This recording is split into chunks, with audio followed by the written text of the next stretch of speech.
don't matter the color of the skin, either woman or man. Just let the gay slaves here. This is A-fans. Not a fake plan. Too many kids being This found channel in may these feature lakes, man. copyrighted video and audio content under the guidelines of fair use permitted by copyright statutes for purposes such as criticism, comment, news reporting, teaching, scholarship, and research. All content and credit. This channel may feature copyrighted video and audio content under the guidelines of fair use permitted by copyright statute for purposes such as criticism, comment, news reporting, teaching, scholarship, and research. All content and credit go to the original creators. No copyright infringement is intended. Thank you for tuning in to MTGV, True Crime TV. Y'all know what it is, man. Team Vibe, Miss V. And make sure you hit that like button. Shout out to everybody in the building. And make sure you leave a comment too. Yeah. Please do. We're gonna see you on the flip side. Shout out to everybody here. Drop down in the chat and let me know who's here. So we got a lot of stuff to go over. Man, I've been looking at a lot of stuff concerning this case. And we all know that Nolan Wells was laid to rest today. My heart was so heavy watching the services earlier today. So I have a lot of things that I've been looking at, comparing a lot of things, just seeing a lot of inconsistencies and things that's out of place with this case.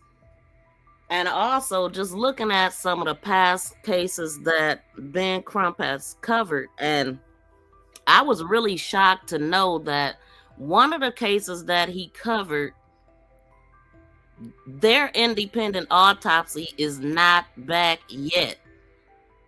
Like and then it was one where they didn't even reveal the results of the autopsy. So I really don't know how this is gonna turn out. I really don't know, but hopefully we'll find out what really happened to Nolan, the truth about what happened. Shout out to BFF in the building. Shout out to Gretchen in the building. Shout out to Lena Love. Good to see y'all in the chat. Shout out to everybody in the bushes and everybody on the replay.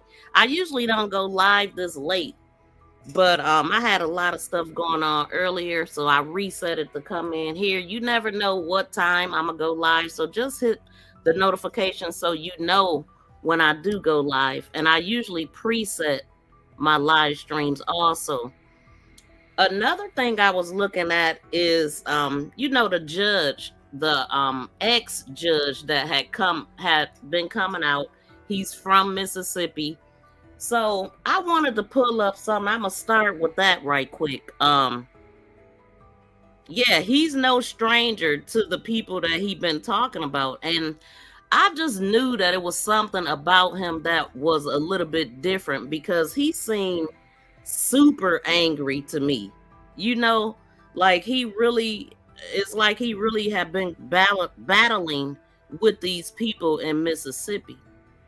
So let me pull up this right quick, y'all. And we also gonna get into some audio, dispatch audio and things like that. But I just wanted to start with this because I was really shocked. I had never seen the guy before. His name is Carlos Moore, is who I'm talking about. Let me go through a couple videos so we can all get to know who Carlos Moore is. Funny, we talking about another Carlos. We talk about Carlos in the Romika Meeks case.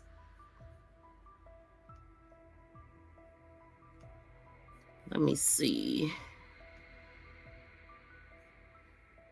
Yes, welcome in, Auntie.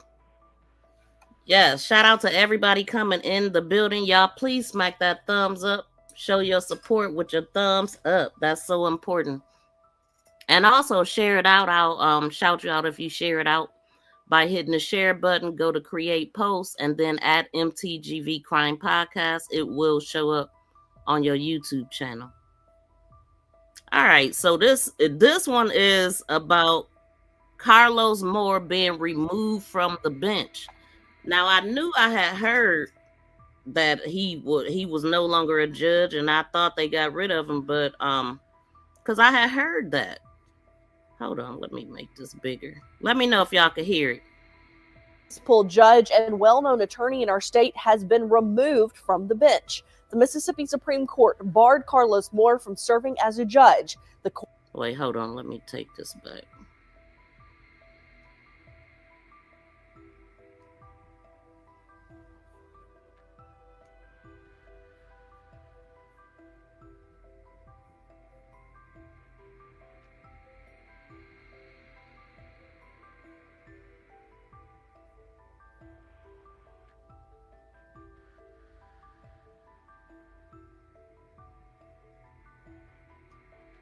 Okay, here we go.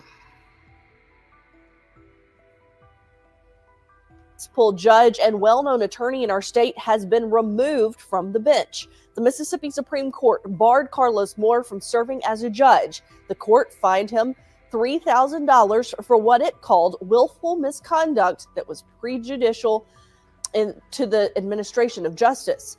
The case revolved around comments Moore made on social media over the acquittal of Kyle Rittenhouse. Mm-hmm. The High Court's ruling also comes just weeks after the Mississippi Bar's Complaint Tribunal suspended the civil rights attorney from practicing for 1 year. Now, you heard something about Kyle Rittenhouse. Now, why did it do that? Hold on.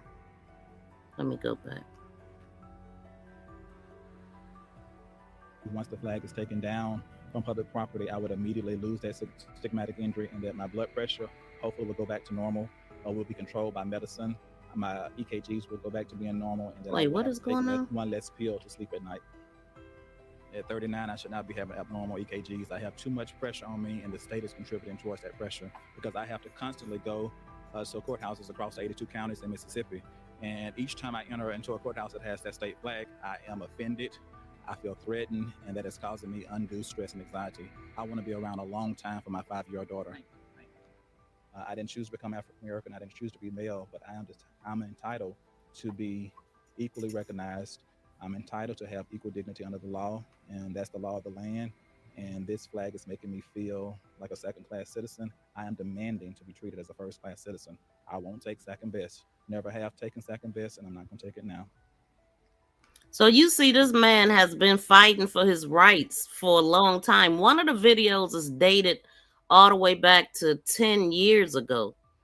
So that's why he said, these people know me very well. And they don't like him, I'm sure, because he's standing up. And one thing that I found out is that once he did become a judge, the first thing he did was had that flag removed out of his courtroom.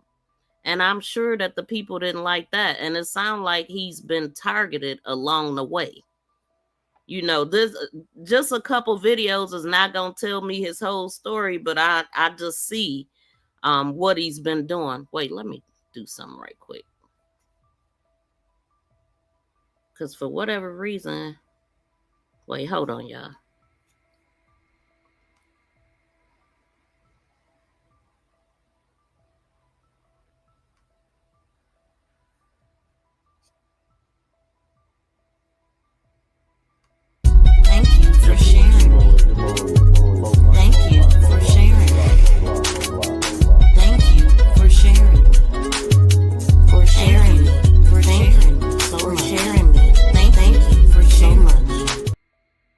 Join Sleuth Nation membership and become a sleuth for special members emojis, special badges by your name, and sneak peek videos.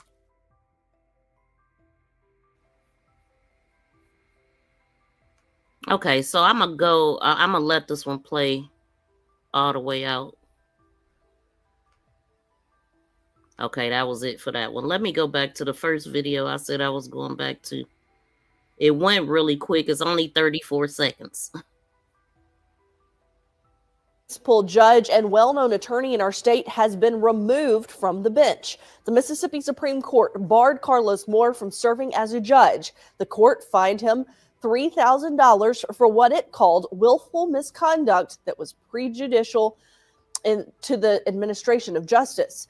The case revolved around comments Moore made on social media over the acquittal of Kyle Rittenhouse. Wow, that's crazy. And I remember when that happened. Number one, I was watching those protests live when it was going on, and he sued a lot of people after he was acquitted, found not guilty. He literally sued a lot of people from what I'm hearing, and probably continuing to anybody that spoke bad on his name. I mean, or defamed him. But this judge, I would love to know exactly what he said about Kyle Rittenhouse, but that was crazy too.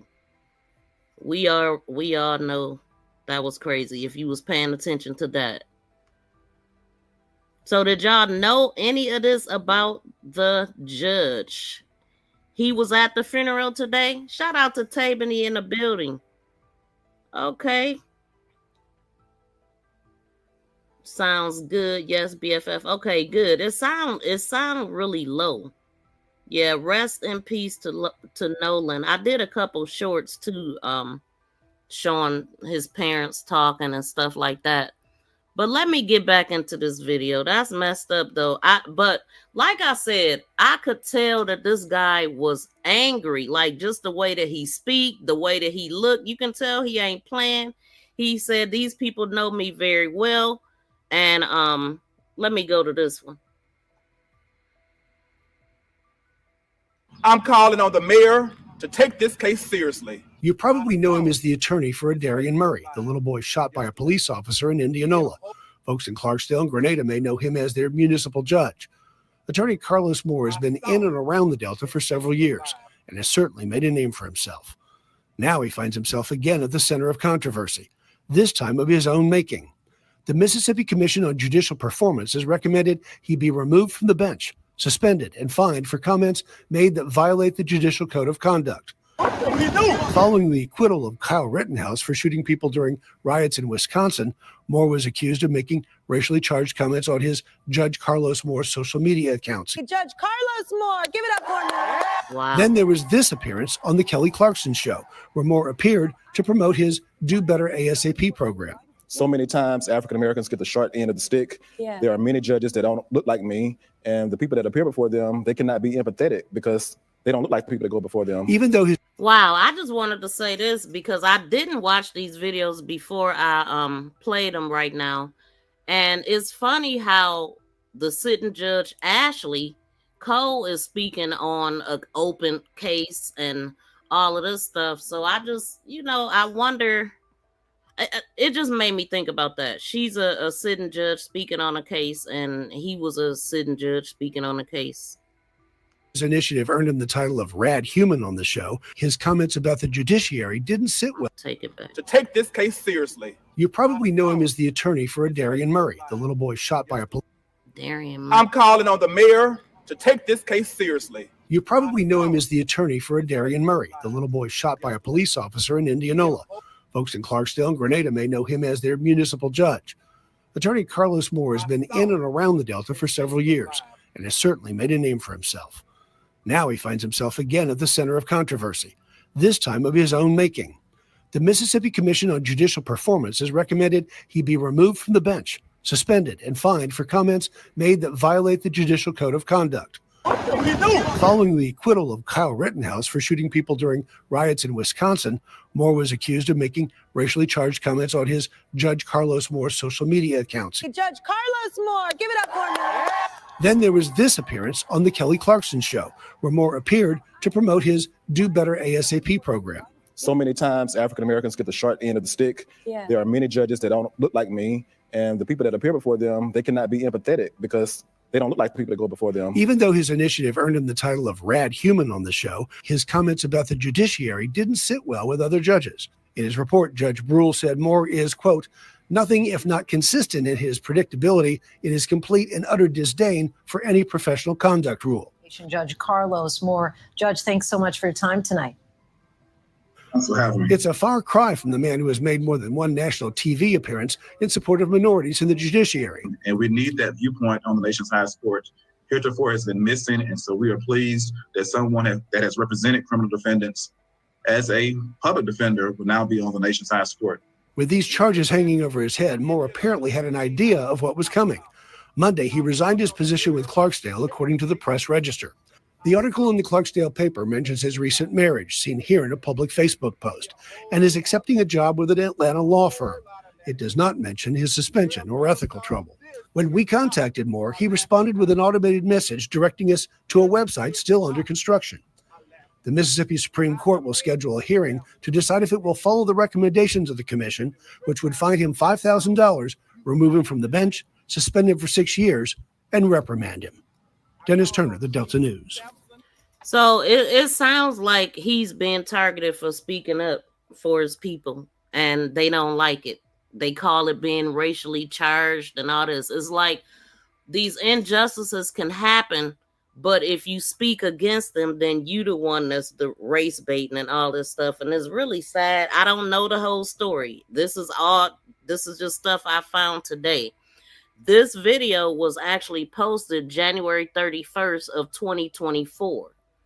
So this man is on fire. You hear me? And this is his opportunity to fight even harder for Nolan and himself based off of the things that been happening in his life, trying to hold this position as a judge and as a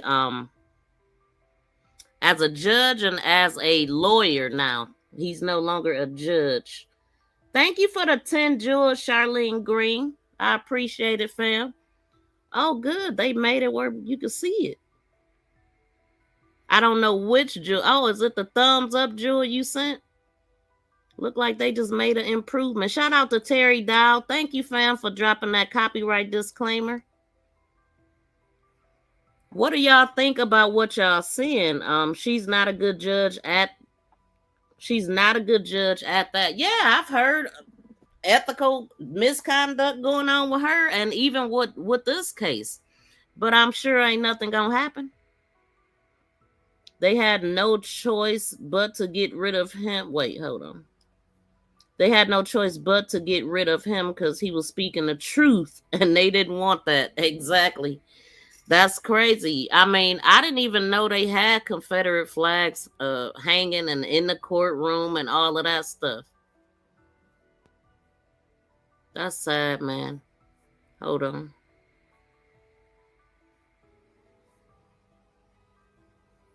He is, and it's okay when YT people do it. Yep. So true, sister. Shout out to Crush. Shout out to Tita Bomb.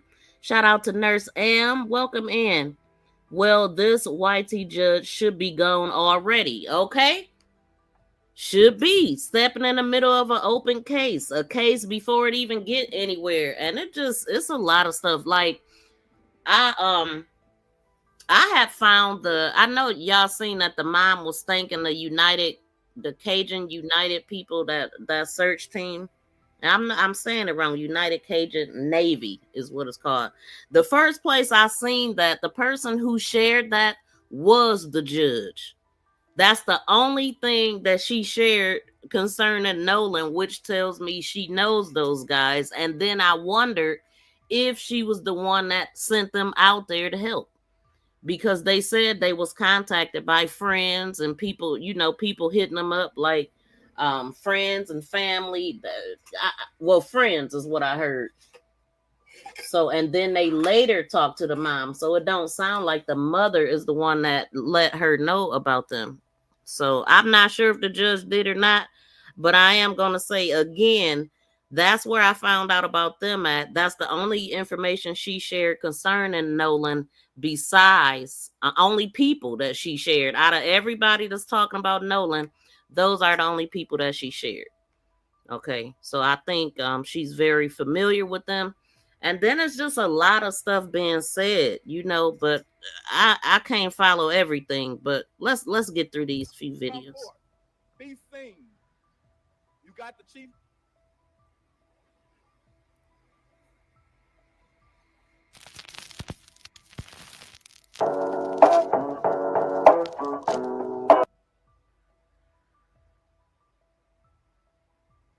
Don't know, he was recently elected in Clarksdale, Mississippi, as a judge there. And one of his first things that he did was he got the state flag removed from his courtroom. And for those who know, the state flag in Mississippi has the Confederate symbol in it, and he wasn't having it. So he said that this was a great first day, and it was such a great feeling to see the cop drag the flag out of the courtroom. So kudos to him. And you know, in typical fashion, these white supremacist trolls are angry. They are so angry. They're sending him death threats and everything. And he said that the flag does not stand for justice, and it signifies the state's support of the sordid history of enslaving African Americans, as well as killing and raping them. Woo! Okay. Now that's true. I mean, and it's crazy. Let me get past that word though. And he has been involved in legal cases. So him wanting a flag out, and that's absolutely true. It's not justice for all with that flag, because everybody know what it represents. Oh shoot, there it is again. Hold on, let me look. Involving the Confederate flag prior to taking the bench, so he is very well versed when it comes to this disgusting flag. The flag is being taken down on all of the 8 public universities. And yeah, I just want to read to some of you guys who, you know, these trolls. I went on his Facebook page and you wouldn't believe some of the comments they're leaving. But it shows how just evil they are. And there was one I ran across that I wanted to read. Now, this is a person by the name of Nicole Views, and just while I was looking for information, I found this. This video, y'all, is from 8 years ago. 8 years ago. And this is from his Facebook page. So you guys go support his page. Go follow him, like him. And this comment is coming from a pig. I'm not going to say his name. He says, racist jerk. You need to worry about the Muslims flooding into our state. They are common enemy, not some flag. Wow. Another racist devil. Get rid of this bomb. I think he meant to say get rid of this bomb. Another one. I will fly my Confederate flag till I die. Nobody will take my flag down, you POS. So this lets you know the climate in Mississippi. I mean, and the fights that the fight for the rights that's happening there, and why this man is coming out swinging like he is. 8 years ago. So he been going through it for a long time, and they probably been trying to get rid of him off of anything that they can because of that. Piece of shit. Let's see.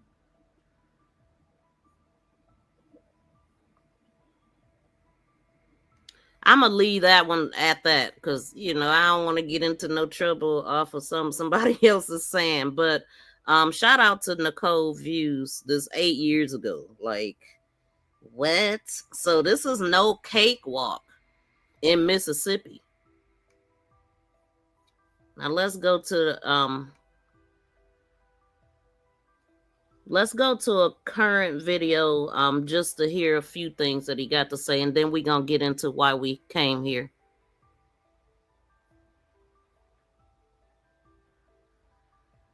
Murder, potentially, with no one being held accountable. We're not going to do it. Whoever did something untoward needs to be held accountable, needs to go before a jury of their peers, and need to let that jury of their peers decide their guilt or innocence. The standards for an arrest warrant is simple: probable cause to believe a crime has been committed. The judge has to have probable cause, more likely than not, that a crime has been committed for an arrest warrant to be signed. It's not beyond a reasonable doubt. It's probable cause, more likely than not. That's a very low burden to meet, and the evidence needs to get to a judge pretty soon.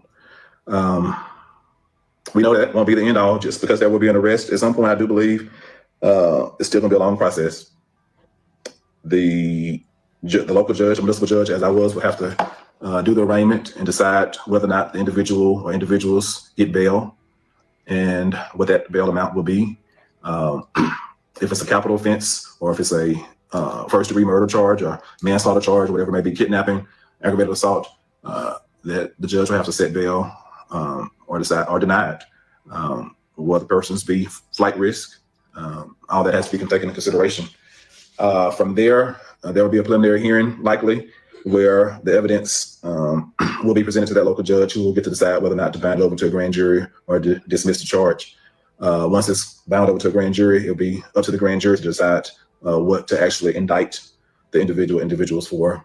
And then once there is an indictment or indictments are secured, individuals will have to stand trial, or if they plead not guilty, they get to stand trial. Otherwise, if they plead guilty, they could go immediately to sentencing.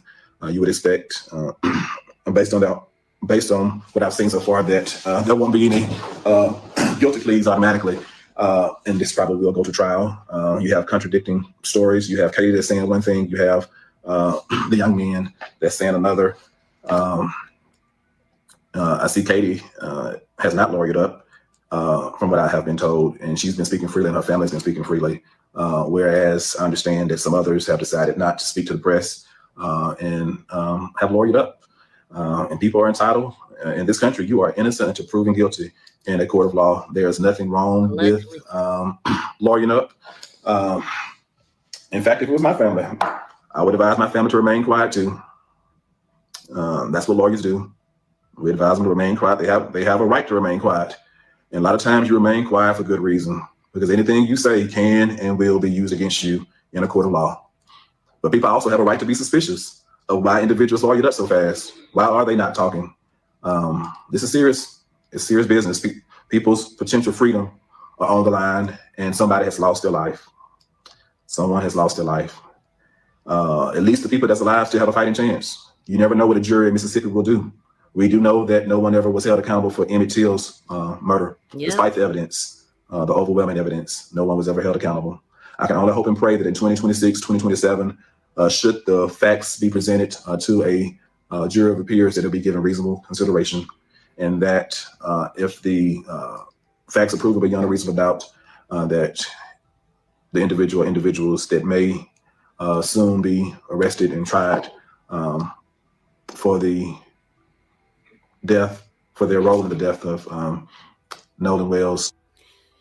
You know, and him bringing up Emmett Till and how there was no justice. It was laughter in the courtroom. They didn't care. It was like, I mean, that was the norm back then. You know, justice for black folks wasn't a thing. You know, they was property back then. Rights for what? You know, it's sad though, because that child case made me think about Emmett Till and how nobody had to pay for that, and how it was just so much injustice. The lady even admitted to lying and still lived a long life. What was she, in her 90s when she died? Was she a couple years ago, maybe? Like, it's just sad, man. We are not that far removed from it. It's hurtful and all of that to see it. And I do feel like we going backwards for sure, just because of the cases that I'm looking at.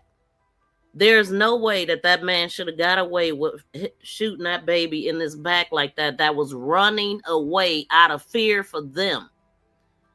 That's crazy. I mean, to chase him down and do that, where's the justice? Seriously. And shout out to Rob in the building. An unjust law is no law at all. Ain't you in Mississippi, Rob? Let me know. Have things really changed though? No, it's not looking that way at all. Well, this YT judge should be gone already. Okay. So shout out to everybody in both chats. Y'all please smack the thumbs up as you tune into this. And yeah, I'm gonna cover this right quick. I'm gonna let them keep talking, but I gotta do something else. Hold on.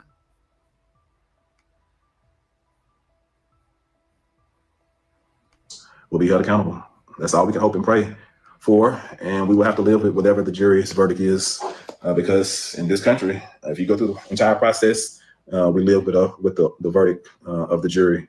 It has to be a unanimous verdict, and they get to decide guilt or an acquittal.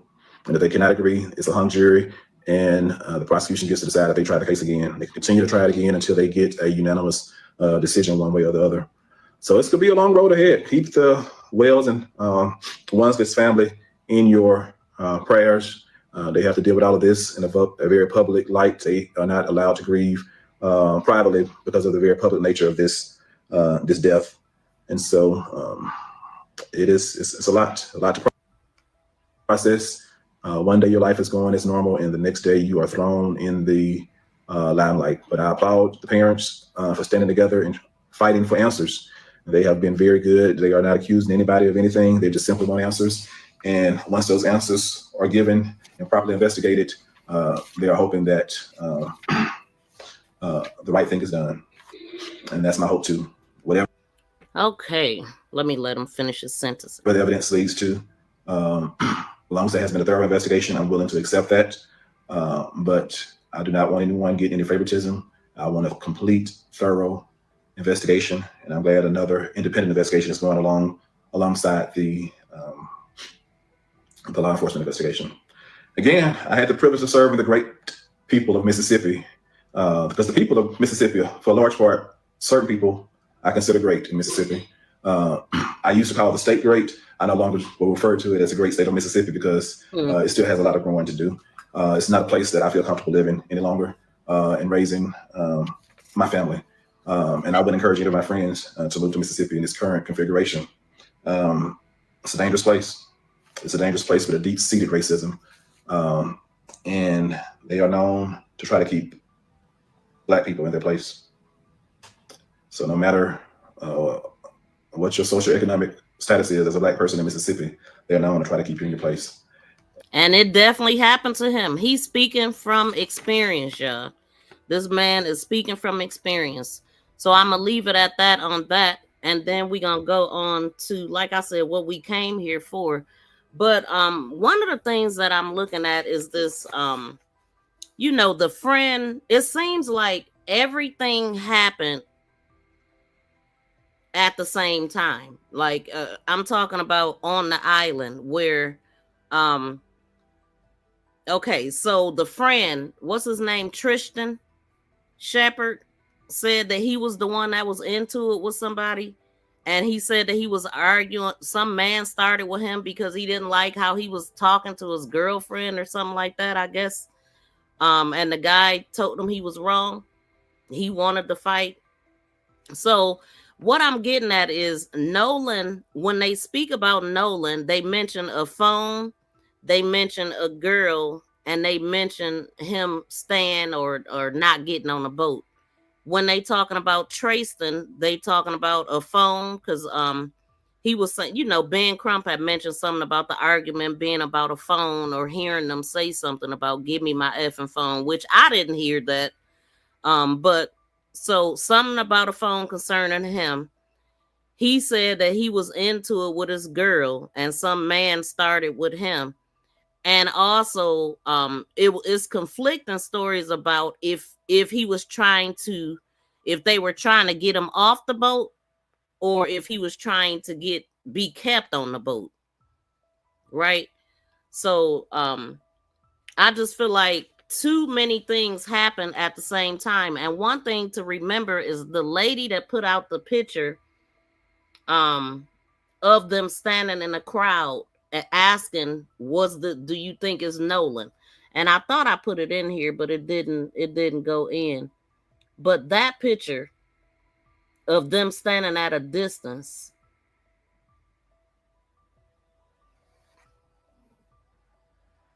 Yeah, that picture of them standing at a distance. You would think that Jalen would know if that was Nolan standing there or not. But one thing that the lady, her name was Anna C. Moore, the person that put that video out, she said that video was taken at 4:01, right? So my other question is, who did Tristan ride with? Who did Katie ride with there?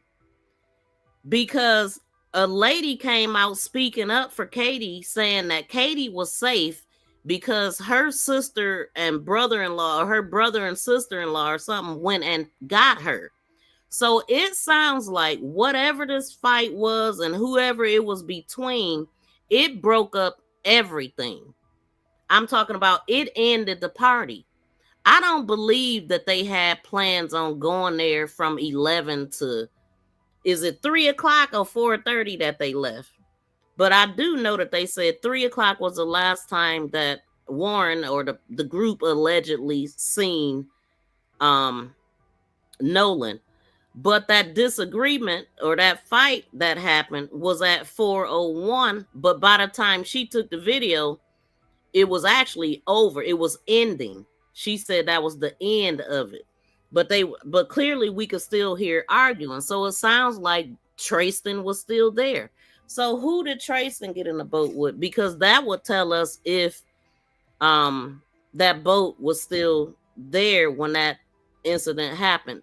What I'm getting at is I don't believe in coincidence, and too many things are lining up with each other but seem to not be connected, and I call bull crap.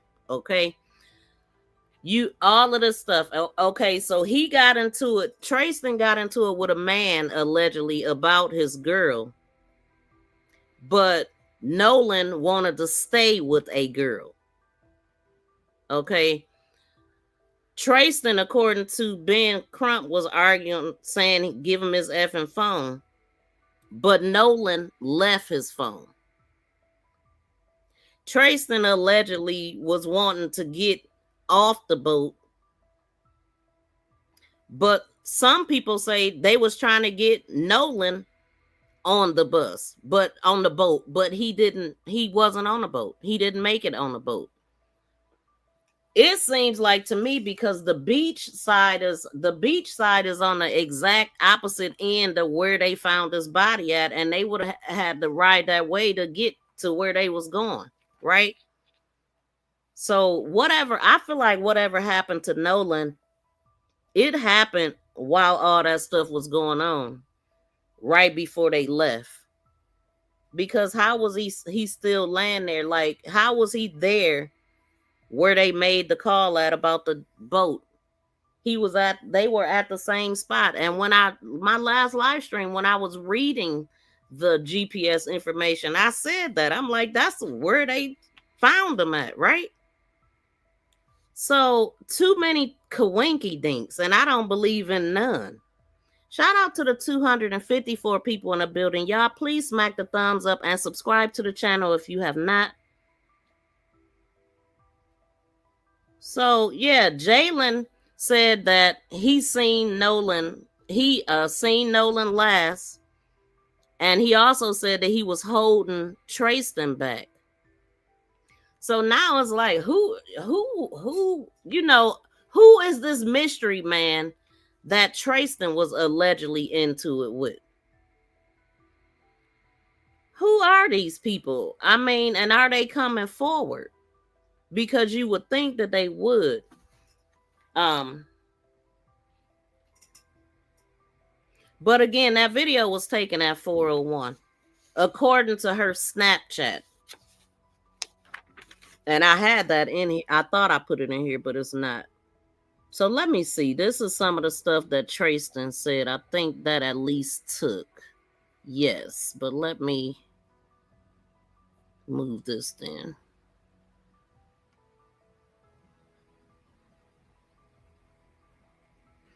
So right here, this is what he said. Trayston Shepard said the altercation was between him and another man, a stranger, who allegedly started a fight with him. He said that he and his group of friends, which included Wells, have been drinking alcohol since late morning after multiple boats, all containing his friends, arrived on the island for an outing. It sounds like they all was on the boats in a group and they all arrived at the same time. When you listen at that, right? It sounds like they were all together. Because why would they be separate? How many boats? Do anybody know how many boats, loads of them went out there? But let me mention again that Katie didn't ride back with none of them. Katie had to get a ride from her family. So now I'm wondering, is Katie and Tristan in a relationship? I mean, were they the ones that was into it? Like, we can't have the same occurrences happening at the same dang on time and it not be connected. Like, make it make sense. According to what I'm reading, they went out there all together in groups in different boats. And you mean to tell me Katie had to call a ride?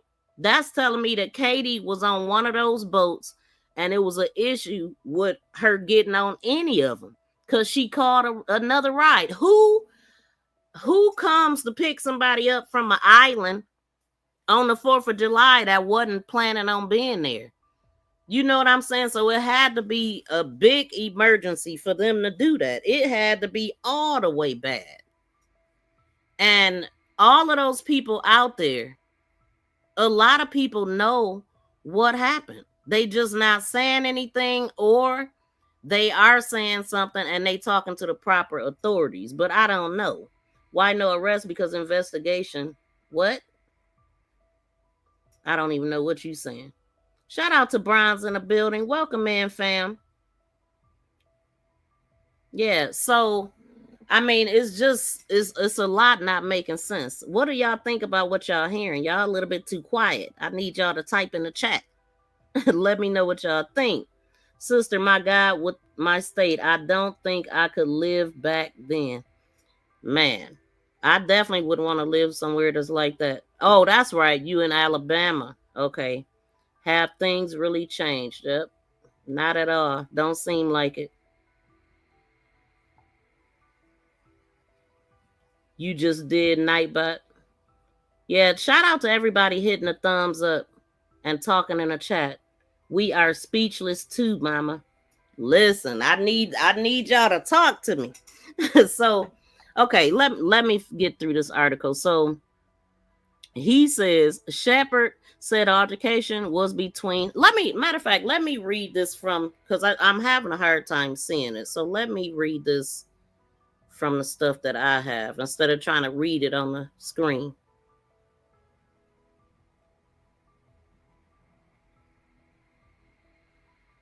I gotta find it first. Okay, here we go.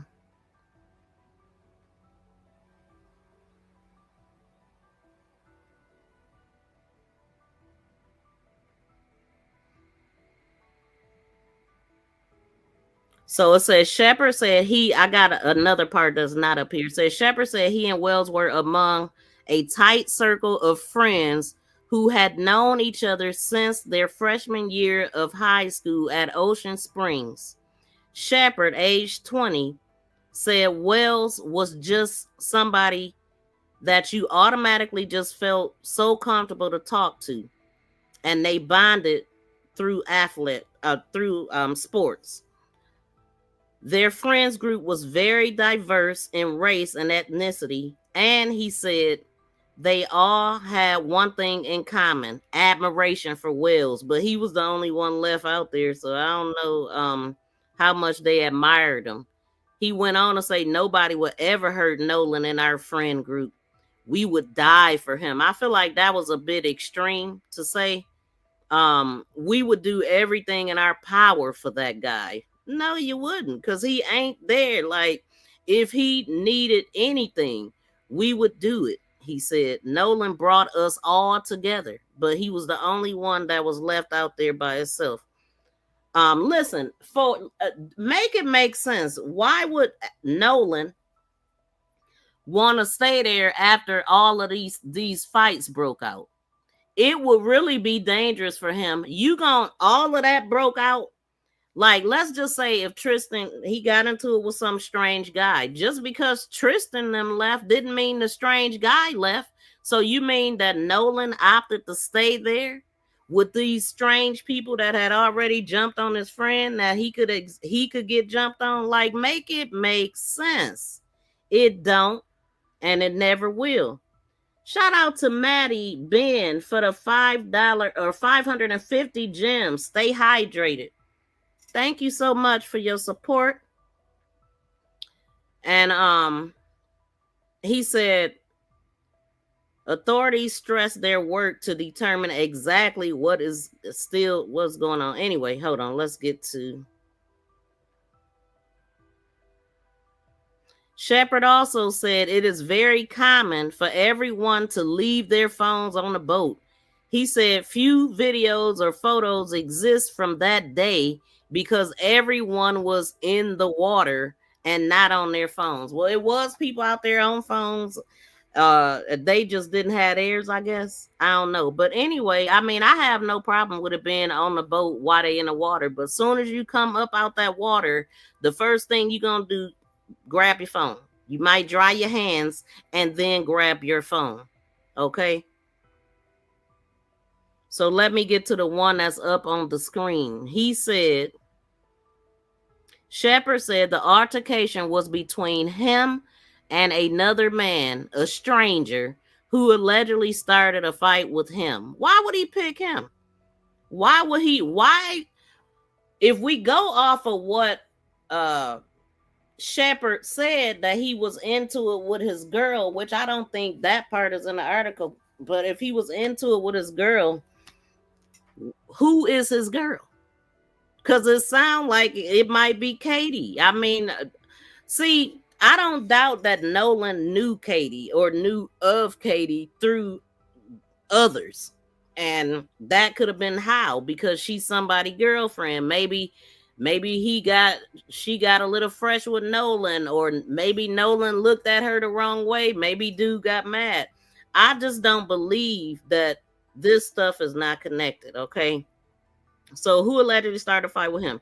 He said that he and his group of friends, which included Wells, have been drinking alcohol since the late morning after multiple boats, all containing his friends, arrived on the island for an outing that had been planned to be one last hurrah before returning to either work, school, or work after the holiday break. About 300 people, many of them former high school classmates, were gathered near them on the island. Because we know that Nolan graduated May of 2025. Jalen was a year under him, so Jalen just graduated. If they had a graduations in May, he would have graduated 2026. Tristan 20, so he been and graduated before both of them. But he said he know Nolan from high school. But when he first spoke out, he said that he was his best friend. He lost his best friend. The parents said they don't even know the guy. They didn't know Katie either, but they did say that they talked to Katie, right? And they talked to him too, I believe. And I know that Jalen was at the funeral services today. A lot of his friends was there. I don't know if I would guess that these guys that were on the boat, known to be on the boat with him, didn't show up since they lawyered up. Police was called when they was trying to retrieve their property and all this stuff that night, the night that Nolan came up missing on the 4th. So all these people and nobody know nothing.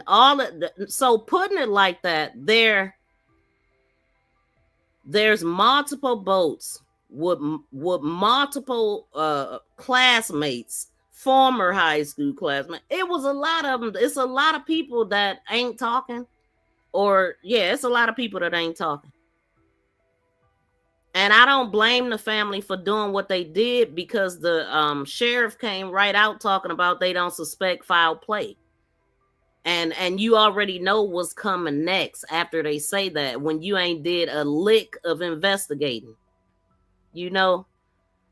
But I'm also concerned about the autopsy and if the autopsy will come out, because other cases that were blew up, they autopsies still haven't been released.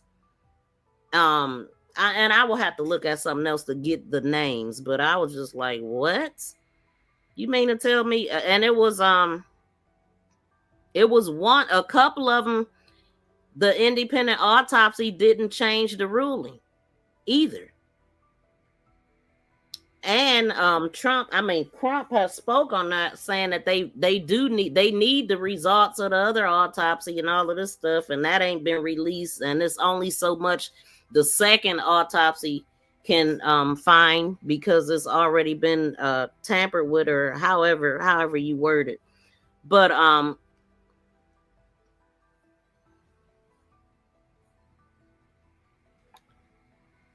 the tethered nader ill be black. None of it makes sense. We're not stupid. Okay. Thank you so much for the $1.99 super sticker. Shout out to you, fam. I appreciate you helping me get closer to my goal. And shout out to everybody in the building. Y'all, please smack the thumbs up and also subscribe to the channel if you have not yet.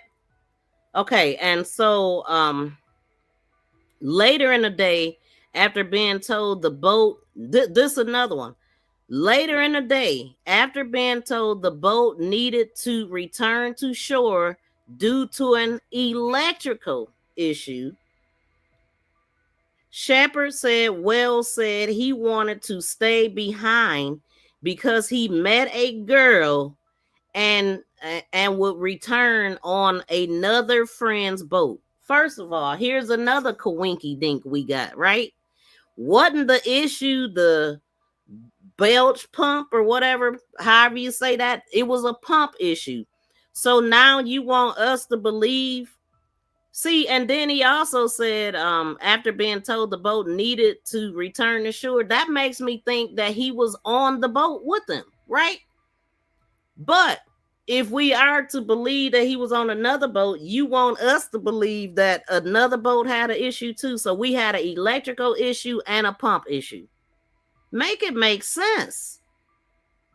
Please make it make sense. Because I don't believe it. They seem to leave out who's on the boat and what boat they're, who's on what boat. They haven't told us that at all.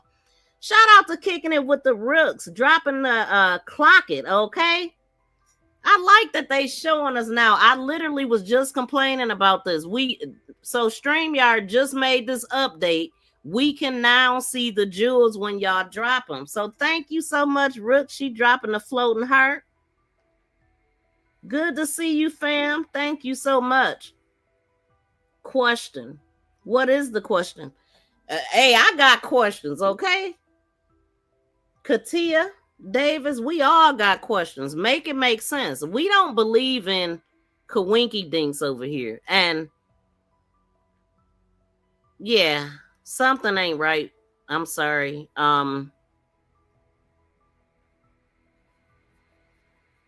Why did Katie have to have somebody pick her up? I think she the girl that they was fighting over. And I said that in my last video. I believe it. I believe that, I believe it. I mean, prove me wrong or shoot, tell us something. And then it says, however, Tristan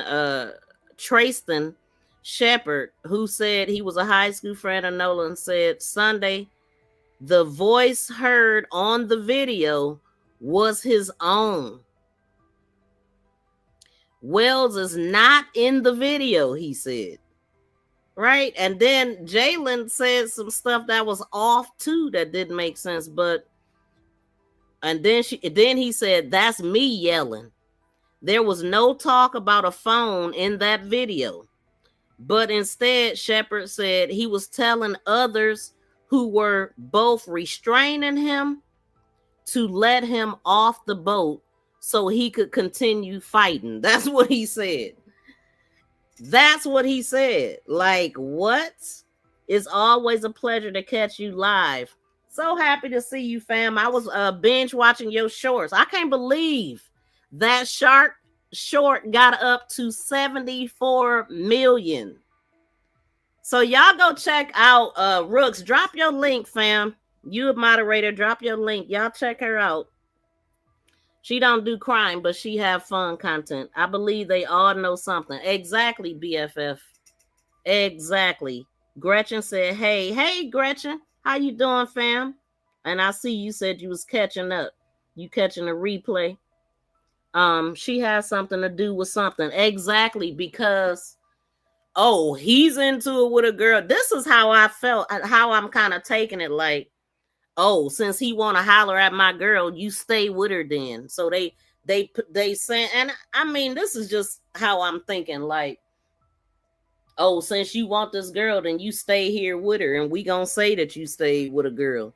Nah. Or you take her then, since you got a problem. They said that Nolan was the person that if it was a fight, he was always the one trying to make the peace. So was he the strange man that was trying to keep them from fighting? I don't know. Let me know. It don't make sense. Here's another thing. So I'm gonna move this article because I'm just going through some stuff that I have here. In another article, and I don't know which article I snapped this from, but it says here that Trace and Javon were longtime friends of Nolan Wells, whose body searchers believe they recovered Monday morning off the western tip of Horn Island.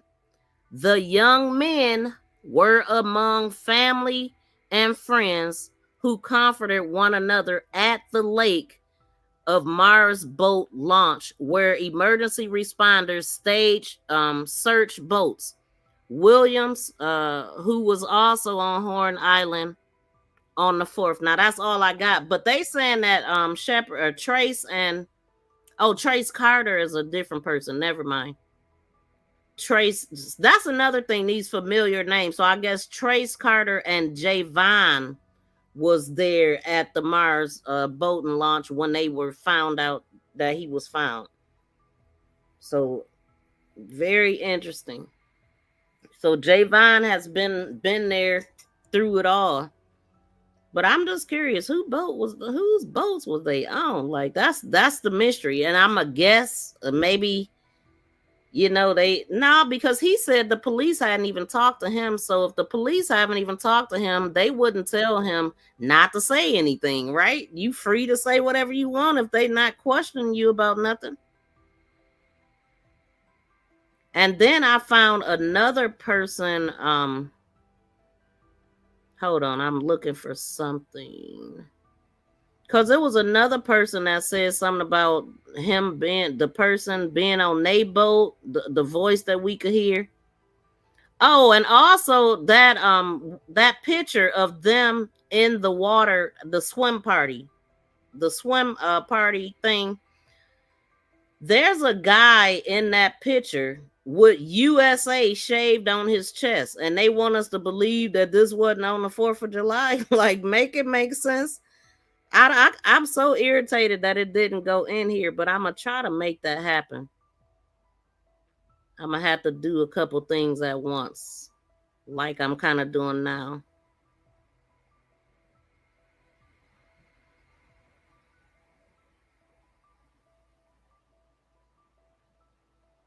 Hold on, y'all. I'm looking for something. Wait, maybe it's up. Oh, right here. Okay, so that lady Anna C. Moore that had posted the video of the argument or whatever, showing her timestamp as being 4:01 from Snapchat. Somebody had commented on that video saying, I'm actually on the boat that you paused on, because they was paused on the boat or whatever, because she was telling people to try to pause it and see if they could see Nolan or whatever. She just said it was a fight out there and Nolan could have been involved, but she don't know if he was, so pause and see if you could see him and all this stuff. So this person said, I'm actually on a boat that you paused on. The guy yelling is on our boat. Okay, so the guy yelling was Tristan, right? So who is this person? The guy yelling is on our boat. He got in a fight and was pissed we wouldn't let him leave the boat. Now, Jalen said in the interview that the parents on that boat was trying to get him off. because he was going crazy basically, and Jalen literally said he was holding them back and stuff and trying to get him to calm down. Like, so yeah, where was Nolan when all this was happening? Where was he? Okay. So the video was taken at 4. The fight was already over. There were so many people, and I was focused on the guy who started the fight with the guy on our boat, making sure he'd leave. So I cannot confirm nor deny if it was Nolan that was there or not at that time. The fight itself did not, however, involve Nolan himself. So these people talking as if, now she talking about the guy. Who is he? Why not say his name? If he was on your boat, then you would know his name. But she talking about Tristan. But she didn't say his name. So I don't know. But I'm just saying that caught my attention when I seen that.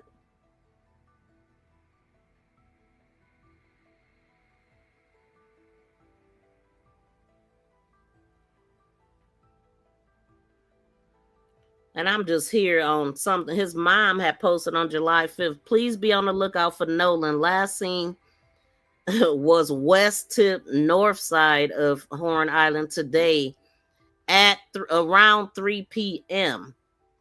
See, the time was 3 p.m.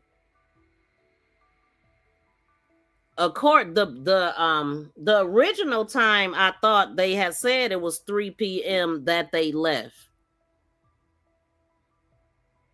But maybe it wasn't, because I think the mother said 4:32. But let me see also. But anyway, it says the island, and then it said that they seen Nolan last at 3 p.m. But I think Jalen seen him after that, closer to 4. That's what I remember hearing that in the beginning, but don't quote me on that. But maybe y'all heard something to that like that too. But let me so I'm gonna just leave it at that on that, and let me go to what we here for. But let me see what y'all saying before I move on. Yes, justice for Nolan. Wonder if that 100K will get people talking about. Now I heard something right before I went live. I seen something about 100K. What are they saying about that? Is that supposed to be a reward, or who put up the 100K reward? And if that is true, that should be a game changer, because that's something that don't normally happen. Wait, they got the autopsy back? No, not when they was talking earlier. They didn't have it back. Well, maybe they do and just ain't saying nothing. Because it don't take forever to get an autopsy back.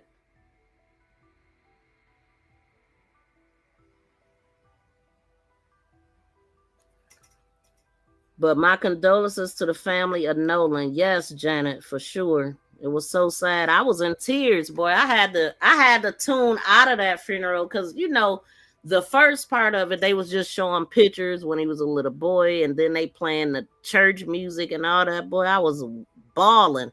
I was like, man, let me get up out of here. And then I came back and watched a little bit more. Like I said, I posted some shorts. They're trying to sweep this under the rug, but Ben Crump and crew is putting together too much money for this to happen. They putting together too much money for this to happen? Yes, it's a reward. Okay. Who now? Ben Crump and them did it? Yeah, justice all day for him. Who all donated to the? Oh, it says Al did 50K. Oh, I heard him say that. I did hear him say that he would do 50K, but I didn't catch the first part, I guess. Like I said, it had me crying. I felt like I was really at a funeral, and I don't like funerals. So but I did hear him say the 50K. Okay. So Al and Tyler both put up $50K a piece. Thank you so much, y'all. I appreciate it. I was in tears too. Man, balling. Then I just kind of tapped out and did start editing videos, the funeral videos and stuff. Okay, and all right, let me go. I'm still kind of looking through these screenshots that I have. Now, this is what Anna Seymour, who posted the video, everybody knows now, and she took it off her page too. Like, I don't know why she did, if the police told her to take it down or she just took it down on her own. I don't know if she's been questioning or anything, but she's saying that it was taken at 4:01 p.m. north side dash west tip. We were parked right next to the boat that Nolan was allegedly on. Now, I don't know why she said that he was allegedly on. And then, hope this helps in any way. This was immediately after the big fight that broke out up on the shore. And then there was another video that I ran across that had a bunch of guys in like American flag shorts or whatever fighting and had dotted somebody's nose that looked younger. And I also noticed a guy in American flag shorts in the water looking at the young crowd that was arguing. Now, they cannot say that argument wasn't coming from where the crowd was at, because that is the direction that everybody was looking in.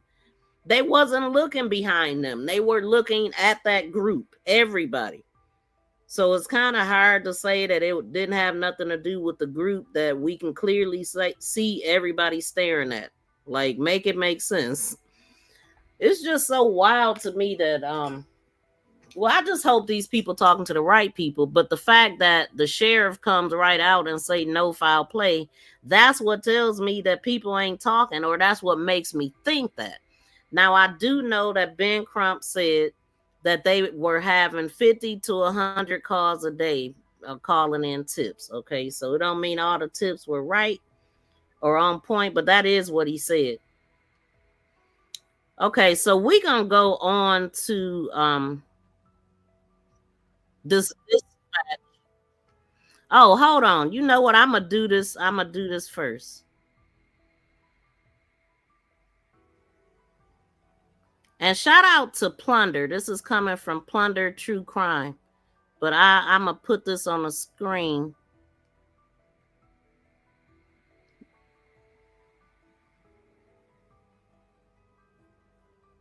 I did a short about this too. Where Jalen's mom nudged him and asking y'all, what did y'all think that was about? Oh, shoot. Hold on. I got to pull it back up. What the heck? Oh, no, wait.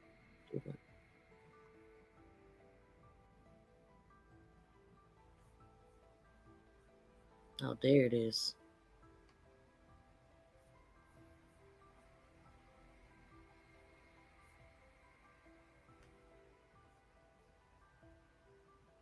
Y'all, please smack the thumbs up if you haven't already. Make sure you subscribe to the channel. And drop down in the chat and let me know what you think about what you're hearing here. I want to hear from y'all too. Because I'll be looking out like, what do y'all think? Y'all hearing this? All that.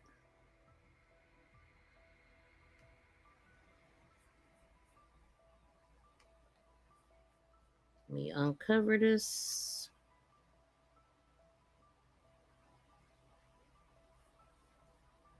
Dang. It's lagging a little bit on me, y'all. That's why it's not helping me at all.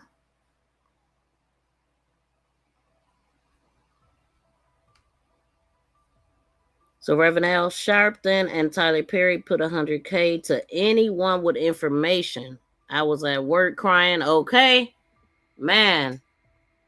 Did you tune out or you stayed on there? Shout out to Freedom for the 440 gems. Thank you so much, fam, for helping me get closer to my goal. I definitely appreciate y'all. I think this is my first time seeing you, Freedom. Shout out to you. Okay, let me play this, y'all, right quick. Let me see.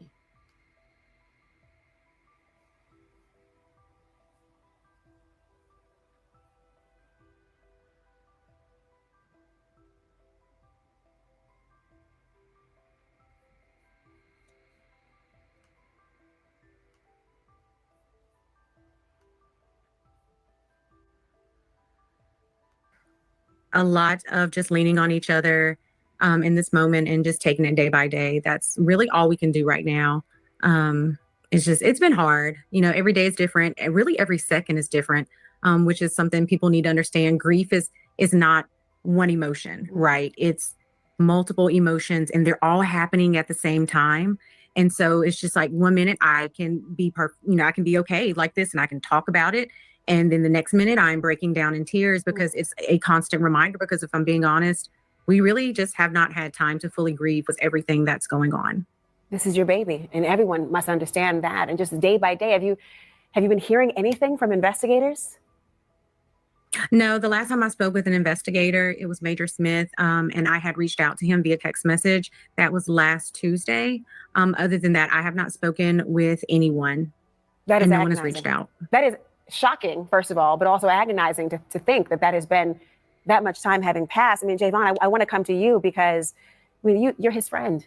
You were on the island on the 4th. You were on a different boat. Do you recall seeing him at all that day? Yes, ma'am. I did see him when I was out there on the island. Can you tell me what you saw? Is anything seems... And y'all see where she nudged him at, right? Y'all definitely could see that. Let me take it back. Pay attention to the eyes and all that. I think I went back a little bit too far. Friend, you were on the island on the 4th. You were on a different boat. Do you recall seeing him at all that day? Yes, ma'am. I did see him when I was out there on the island. Why? Why do y'all think that happened? I mean, you see his face, see her eyes and all of that. Like, why didn't she want him to say anything? Was she afraid he gonna say too much? Be careful. What was that about? Do you think the police maybe told them not to say anything? I don't know. Have the police talked to him yet? Because we know that at his TMZ interview, he said that the police had not talked to him yet, or they had not talked to him at all. But I also noticed that TMZ interview can't be found nowhere. I've been looking for it and I cannot find it, but I did find it on like other people that had already talked about it.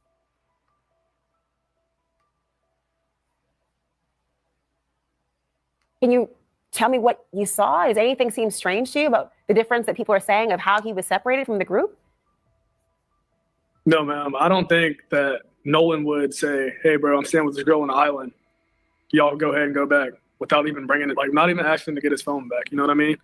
I don't think that any of that. What makes you so sure about that? Because I mean, obviously you've been with him, you spent a lot of time with him. Did you know him to be someone to leave his phone or even say, you guys go without me? Never. I've never known Nolan to stay back while his friends leave. He's always been a guy where if he rode with you, he's going to come back with you. That's always how he's been every single time. You know, this friend of his, Trayston, also told ABC that video people have been talking about that was said to show some sort of altercation, it did not involve Nolan. He said it was actually him yelling in the video and that you and a family member were holding him back because he'd been in a fight. Is that accurate? Yes, ma'am. We were calming Trayston down in that video where he said, give me my effing phone back. It sounds like him. So I'm pretty sure that he was right on that. But Javon, I'm so sorry to think about. See how he went with the narrative about the phone? And in the article I just read about Trace, he said that it wasn't about a phone. And then he also said that he was holding them back. So wouldn't you know what was said or what he said? Wouldn't you? I mean, we wouldn't have to take his word for it. You was there, right? You was right in the middle of it all. It just and I'm really not accusing them of anything, but what I am saying is that something is off. Like, I don't know who did what, but what some of the things that I'm looking at is not making sense. which is what's making me say what I'm saying. Like, I mean, yeah.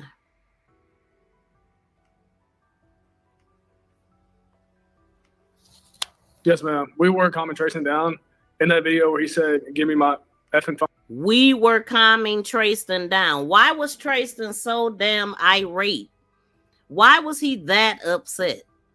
On back, it sounds like him. So I'm pretty sure that he was right on that. But Javon, I'm so sorry to think about what you must be going through and thinking about. He said it sounds like him. I'm sure he was probably right on that. I mean, you was holding him back. You should have heard it come directly out of his mouth before you ever knew about the recording. Like, that don't make sense. And a family member were holding him back because he'd been in a fight. Is that accurate?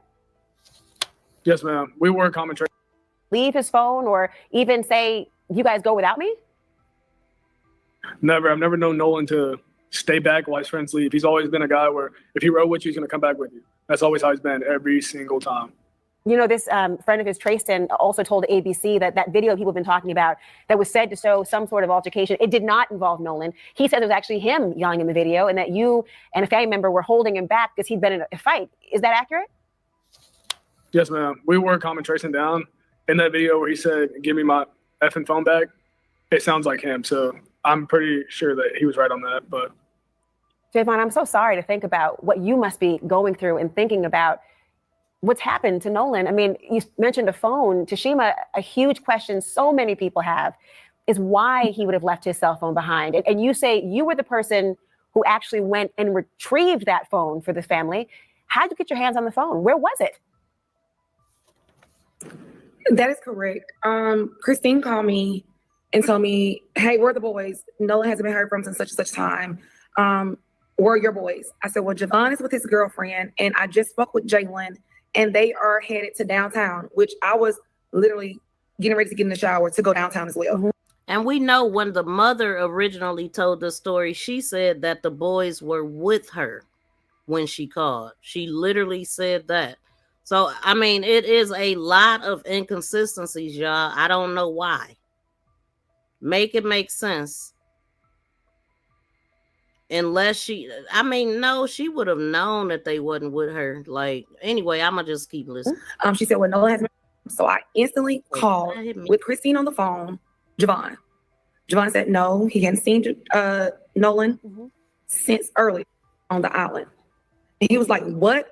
Are y'all serious?" We was like, "Yes." And so Christine intervened in the conversation, said, "Nolan has not been heard from, are headed to downtown," which I was literally getting ready to get in the shower to go downtown as well. She said, "Well, Nolan has been." So I instantly called with Christine on the phone, Javon. Javon said, no, he hadn't seen Nolan. And she literally said that she called with Christine on the phone. She instantly called with Christine on the phone. So did Christine, is it possible that she thought they was with her, but they was over the phone? I don't know. But she clearly said that her boys were with her. And that's another thing, right? She was saying that they basically, they were getting ready to go down to watch the fireworks or whatever. Jalen, well, somebody was already there and whatever she just said, right? So, in another part of this interview, Jalen was saying how him and Nolan is always together and they always, you see one, you see both. Why didn't Nolan go to the fireworks? It seemed like the fireworks would have been something that everybody was going to go do after the fact, maybe. Or maybe not, because we know that a lot of them went to one house, which she going to talk a little bit more about that. Let me let her just talk. Since early on the island. And he was like, "What? Are y'all serious?" We was like, "Yes." And so Christine intervened in the conversation, said, "Nolan has not been heard from since he left the island." So Javon was like, "Well, that's when I seen it. I haven't seen it since then." So if Christine intervened, then that means they would have had to been on speakerphone to be able to hear each other. Again, everybody goes their separate ways. So I then hang up from Javon because obviously there's nothing he can say to tell me anything. So then Jalen, I call him. Jalen did not answer the phone. Christine again is on the phone. Jalen did not answer the phone. LeBaron, he didn't answer the phone. I called LeBaron, which is their other friend, LeBaron Broomfield. He answered. He said, Jalen is in the gas station. Hold on. So I wonder if LeBaron went to the island too. So he said, hey, Jalen, Mom on the phone. So I was like, Jalen, like, what's up, Mom? What's going on? I was like, hey, have y'all heard from Nolan? They said, no, we have not heard from Nolan. But where was the phone? So I was like, well, okay. So that's when we started checking the phone. Well, for Christine, it said one place, but for them on Snapchat, it showed another place. So that's the place we went to. And it showed that everybody that was in the house, it was like a lot of people there. Like it was, I'm not familiar with all the kids. I only know like one there, but it showed that the phone was at what a lot of people were at. Now, initially, I thought that they were saying that the Life 360 showed more than Snapchat. But when you listen to her here, it sounds like Snapchat had more information than Life 360 because she just said that's the one that they went with.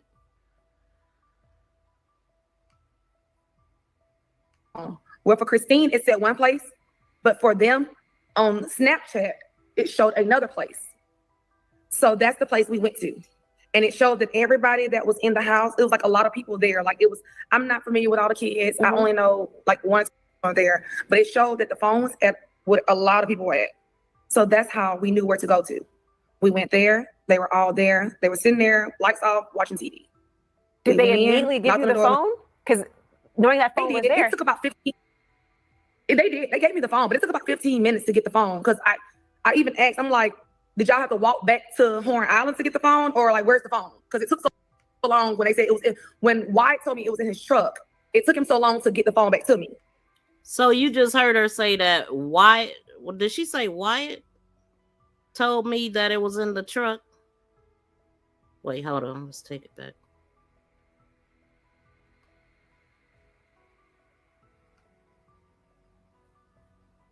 It was in his truck.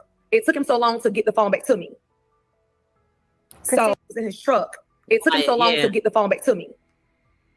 They did. They gave me the phone, but it took about 15 minutes to get the phone. Because I even asked, I'm like, did y'all have to walk back to Horn Island to get the phone? Or like, where's the phone? Because it took so long when they said it was when Wyatt told me it was in his truck. It took him so long to get the phone back to me. Christine, so when they brought the phone back. I'm sorry, go ahead, Tashima. I want to hear that. When they brought the phone, after I said something about it, he was like, well, she's going to get it. I was like, who's going to get it? He's like, the girl's going to get the phone. Okay, so Tashima, she like. So who is the girl that went and got the phone out of Wyatt's truck? You know what I'm saying? Like, make it make sense. So you call the mother and tell the mother that, you know, he missing. You call the Coast Guards before that, but you never mentioned to her that you got his phone. That is the wildest, craziest thing ever. So, yeah, and the autopsy should reveal what happened to Nolan. Yeah, if they not botching it. We have heard of botched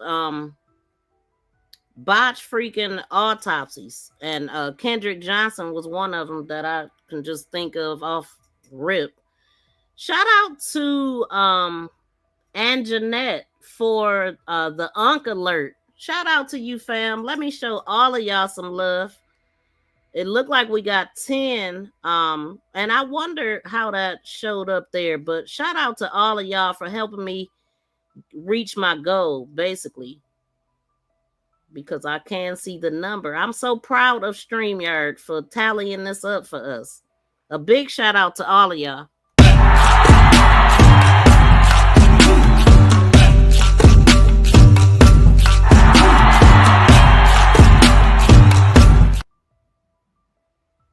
Thank y'all so much. Okay, so now we're gonna get into this dispatch, and I don't want to keep y'all here too long. So let me see. Let's get into this dispatch audio.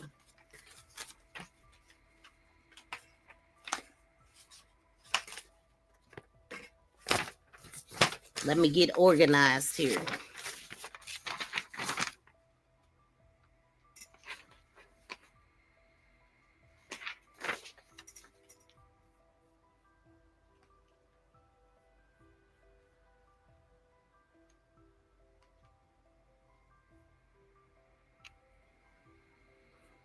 Let me turn this all the way down.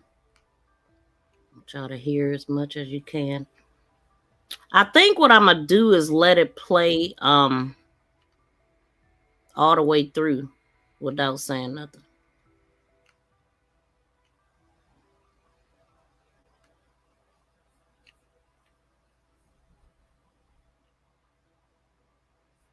Y'all, please smack that thumbs up if you haven't yet. Let me move this off here too.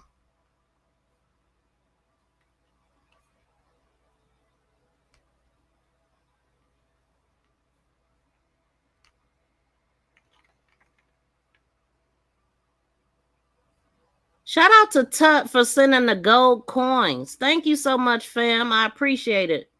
Welcome plan for the independent autopsy.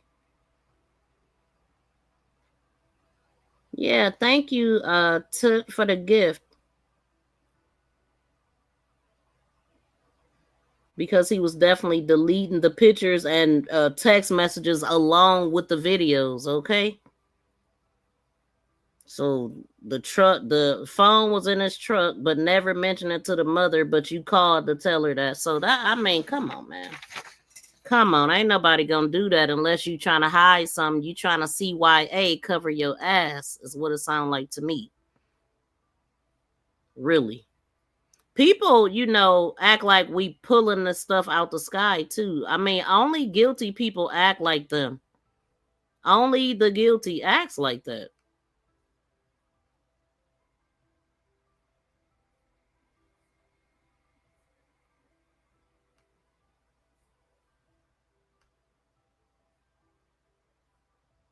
Let me know if y'all can hear this okay too.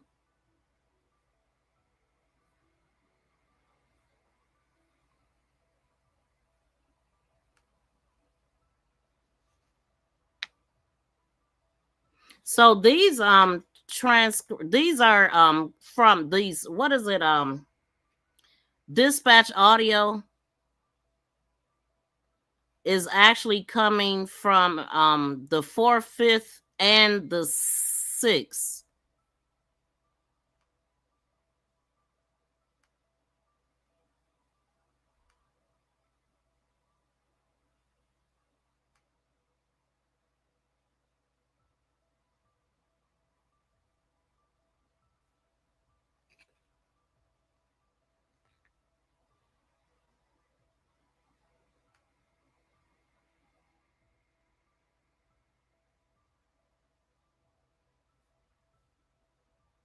I don't have all the answers. That's why I dug through. I spent like the past 4 days trying to get public records request and going through dispatch audio.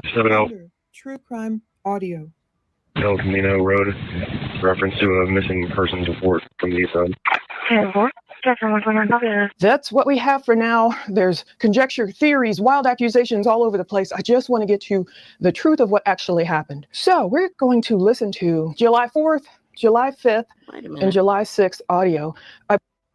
This thing acting stupid. I'm trying to stop it. All kind of stuff. Okay. So y'all heard that. Let me take that back.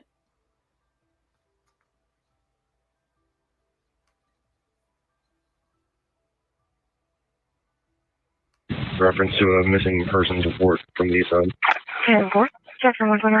That's what we. And maybe I should slow it down too, because it's. Yeah, I got it speeded up a little bit.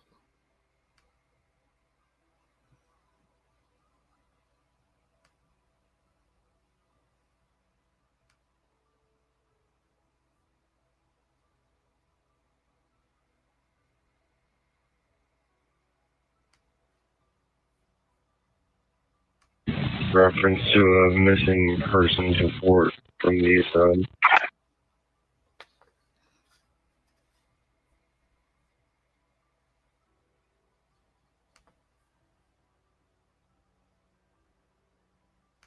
Can you respond to Pine Drive? Pine Drive, leave it in and out. Okay, I'm gonna have to speed it up a little bit. I'll put it on a normal speed.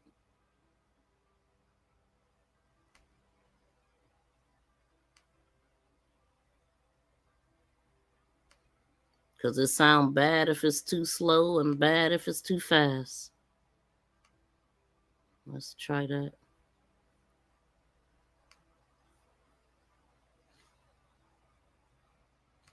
Can you respond to Pine Drive? Pine Drive, it'll be the Inner Harbor Park. Those people from the Signal 80 from earlier tonight are now harassing other people at this area. 2-4 It's 36. They're actually going to.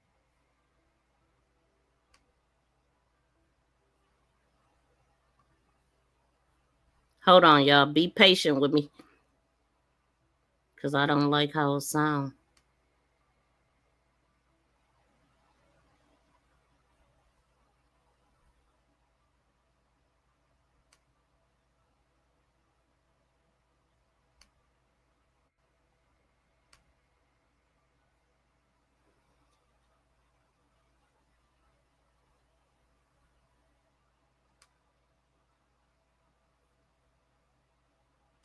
Can you respond to Pine Drive? Pine Drive, it'll be the Inner Harbor Park. Those people from the Signal 80 from earlier tonight are now harassing other people at this area. 2-4 It's 36. They're actually going to be at Person Avenue. 2-4 PD, what exactly is going on with this call? The people from the Signal 80 from earlier tonight are harassing these people on the boat. They believe that they have connection to this missing juvenile. The people are harassing boaters. This might be related to Nolan, and it might kind of line up with rumors about boat cleaning. Now, of course, I will always tell you what's speculation and what's truth. Okay, so that just try to catch what y'all can catch here, right? So let me see.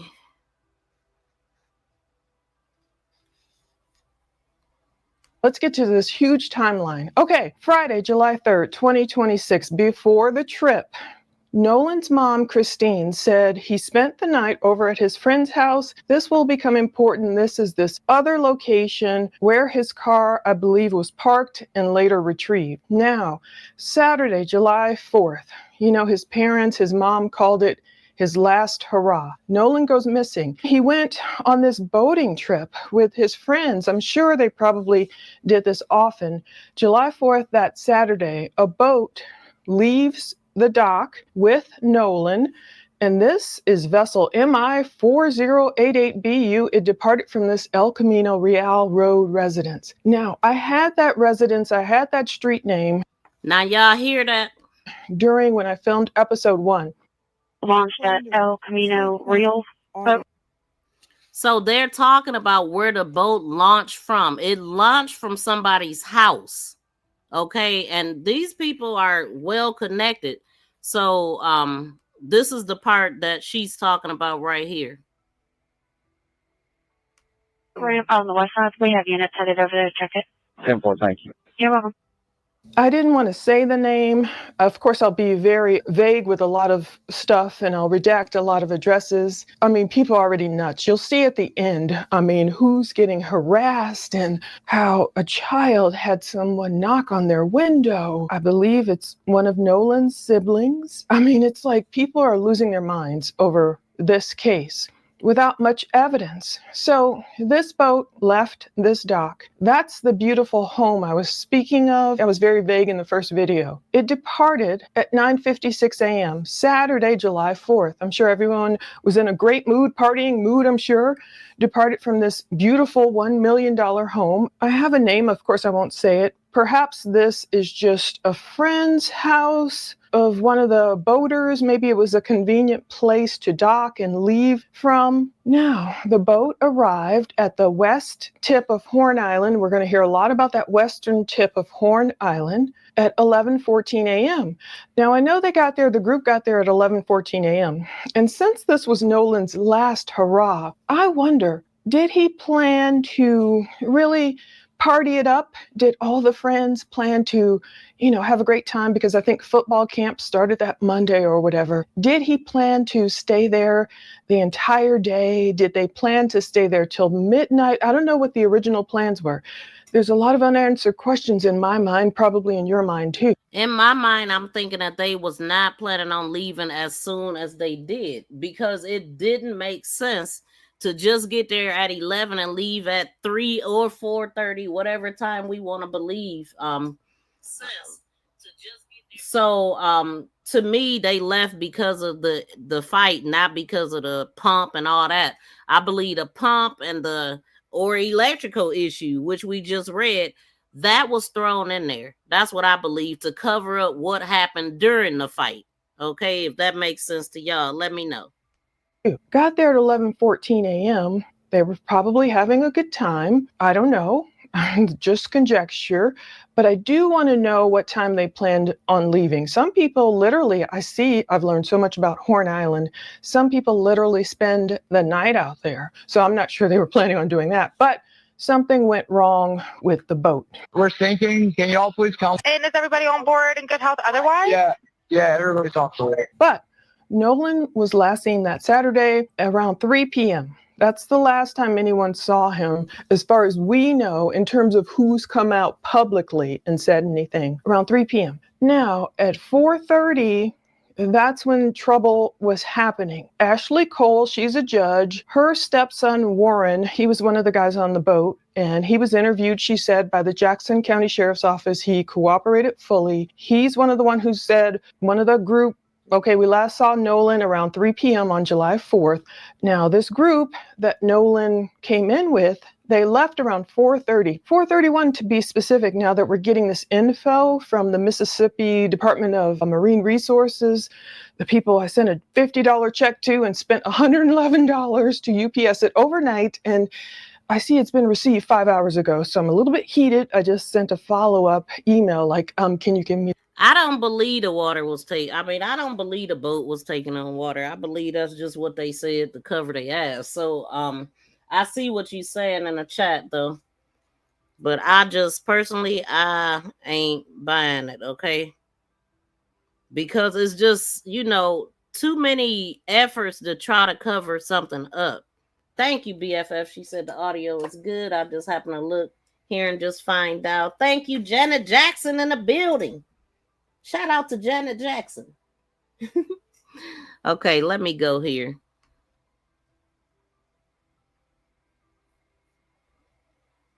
Yeah. 11:45 p.m., about 40 minutes after Christine got the call about Nolan being missing. El Camino Road, reference to a missing person. This is at 11:45 p.m. Now, this is that same El Camino Road house. Now, I'm going to have to drop out some of the address, of course. I don't want to dox anyone. I don't want anyone being in danger. 70 True crime audio. El Camino Road, reference to a missing persons report from the east side. 11:45 p.m., about 40 minutes after Christine got the call about Nolan being missing, that same house where they departed from, whosever house that is, it's some doctor, allegedly this woman, but I don't know how she's related to any of the friends. Y'all hear her. So that's where they left from, the El Camino Road place. And so, like I said, it's a bunch of private dock areas that they could have left off of. And it sounds like they left from a neighbor's. I don't know. I don't know who live on this road, but she just said it's a female doctor. Well-connected people we talking about here. That is, it's some doctor, allegedly this woman, but I don't know how she's related to any of the friends. This El Camino Road house, it says in reference to a missing persons report from the east side, and Nolan's house is east of this home. Now, 5 minutes later, or it could be much later, I've been looking at, Crime Radar and pulling what I can, Broadcastify, and hear them all yourselves. Figure out the times yourself. I did the best I could. So it's either 11:50 p.m., there's a domestic dispute either 5 minutes later. This is only 40 minutes after Nolan's mom originally got that 11:07 call. Now, per Crime Radar, and I've heard this Big Ridge Road in Biloxi before, per Crime Radar, this location, it was 11:50 p.m. Per Broadcastify, it was a couple hours later. Previous Bridgewater Park Apartments, 14 Big Ridge Road, 14 Big Ridge Road. They said they're in front of apartment building 7. RP said they were trying to get keys to a vehicle, but a male is refusing to give them to her and her daughter. This That's good to hear them yelling in the background. RP did say that it is almost physical, but not physical. So did y'all hear that? The dispatch said they could hear them yelling in the background, and it was almost getting about to be physical. And he wouldn't give the keys to her and her daughter, right?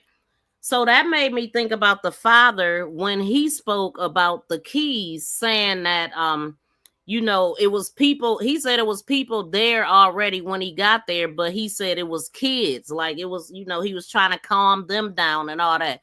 Do y'all remember the father talking about that?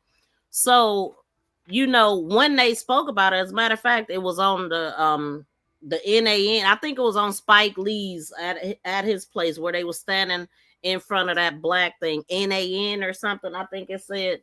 That's where he was describing the key incident and what happened there and the hard time that he had and how he had to calm himself and all of that. And he mentioned the police being called and all of that stuff. So this is proof that did happen, and it came through as a domestic dispute. So let's go.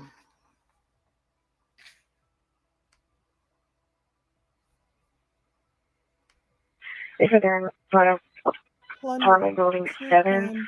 RP said they were trying to get keys to a vehicle, but a male is refusing to give them to her and her daughter. Dispatch could hear them yelling in the background. RP did say that it is almost physical, but not physical yet. So I'm also wondering who and her daughter, like, was that the mother trying to initially go get the keys? I'm not sure who initially. They didn't tell us who initially was trying to go get the keys. I just knew that the father had went and got them. I didn't even know all this.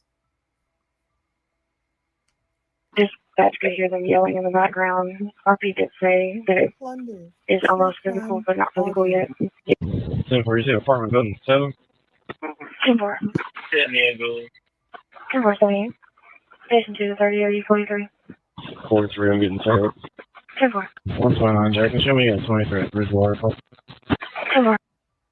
So I believe this event is tied to, it might fall in line with after Nolan's mom, got the news. So she sent her friend Tashima Hands over there. Tashima talked to the news too with her son. Nolan's mom, she was probably out of her mind. She's trying to figure out what jurisdiction do I report. Now I know Tashima was the one that went and got the phone.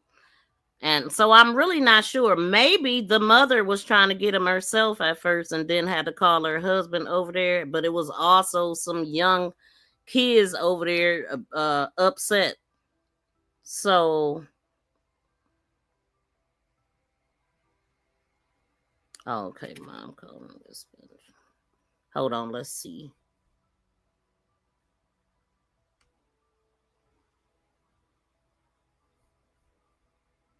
On the island, what's going on?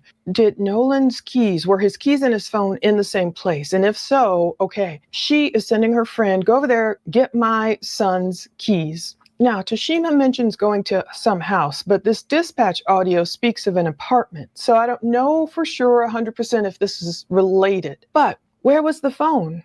That's what a CNN reporter is going to ask Tashima Hands. That's Christine's friend, Nolan Wells' best friend, Javon Williams. We've seen him. They have the cutest pictures, the cutest tribute to him, to Nolan. Oh my goodness, looks like they kind of grew up together. His mom, Tashima Hands, they spoke with CNN about Nolan's phone being found, quote, she says, where a lot of people were at. Take a look. Miss Christine, how are you and your family holding up? Sounds like him, so I'm pretty sure that he was right on that, but Javon, I'm so sorry to think about what you must be going through and thinking about what's happened to Nolan. I mean, you mentioned a phone. Tashima, a huge question, so many people phone behind. And you say you were the person who actually went and retrieved that phone for the family. How'd you get your hands on the phone? Where was it? That is correct. Christine called me and told me, hey, where are the boys? Nolan hasn't been heard from since such and such time. Where are your boys? I said, well, Javon is with his girlfriend, and I just spoke with Jalen, and they are headed to downtown, which I was literally getting ready to get in the shower to go downtown as well. She said, well, Nolan has been. So I instantly called with Christine on the phone, Javon. Javon said no, he hadn't seen Nolan since early on the island. And he was like, what? Are y'all serious? He was like, yes. And so Christine intervened in the conversation, said, Nolan has not have been heard from since he left the island. So Javon was like, well, that's when I seen it. I haven't seen it since then. Again, everybody goes their separate ways. So I then hang up from Javon because obviously there's nothing he can say to tell me anything. So then Jalen, I call him. Jalen did not answer the phone. Christine again is on the phone. Jalen did not answer the phone. LeBaron, I called, after he didn't answer the phone, I called LeBaron, which is their other friend, LeBaron Broomfield. He answered.